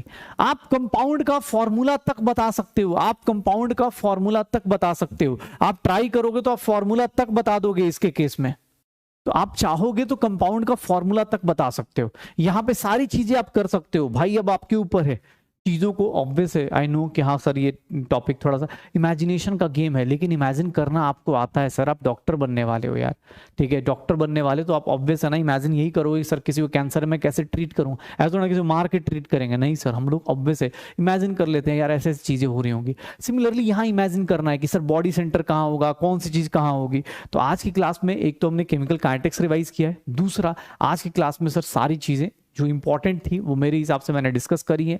अगली क्लास में sir analysis of unit cells आ जाएंगे, यूनिट सेल्स अलग अलग टाइप के, उनका एनालिसिस, किसका पैकिंग एफिशिएंसी कितना है, किसका क्या है, ये सारी चीजें अगली क्लास में मिलेंगी। और अगली क्लास इंपॉर्टेंट है क्योंकि सबसे ज्यादा इंपॉर्टेंट क्वेश्चन उधर से पूछे जा रहे होते हैं, तो ट्राई करना अगली क्लास तक सब कुछ रिवाइज करके। सर केमिकल काइनेटिक्स फिनिश हो चुका है, मैंने फॉर्मूला भी रिवाइज करा दिया है। अगली क्लास में सर फिर से इसके आगे चलेंगे, केमिकल काइनेटिक्स सॉलिड स्टेट के आगे चलेंगे, सॉलिड स्टेट में देखेंगे और क्या क्या चीजें आ सकती हैं। और अगली क्लास इस चैप्टर के लिए बहुत ज़्यादा इंपॉर्टेंट है, और आई नो कि सब लोग पढ़ने के मूड से आएंगे, सब लोगों की अपनी अपनी, सबकी अपनी अपनी स्पीड्स हैं, ट्राई करो आप अपनी स्पीड को थोड़ा सा इंप्रूव करो, बिकॉज बाकी लोग आगे जा रहे हैं। कभी ये मत सोचो कि अरे मैं इसे ये पढ़ना पड़ रहा है, नहीं सर, आप ये सोचो कोई और पढ़ के आगे जा चुका है, अगर आप नहीं पढ़ोगे तो कोई और लेके चला जाएगा, ठीक है। तो आज हमारे पास शॉर्टकट्स भी हैं, चीज़ें भी हैं, सीटी बजाते रहो, ठीक है। हॉस्टल में रहने वाले मारेंगे तोड़ेंगे, जैसे भी याद होता है, किसी को और कोई तरीका याद हो तो आप वहां से भी याद कर सकते हो, there is no any particular trick कि आप इसी को फॉलो करना है, ठीक है ना। तो चलो मिलते हैं नेक्स्ट क्लास में, तब तक एंजॉय करो, पढ़ाई करते रहो।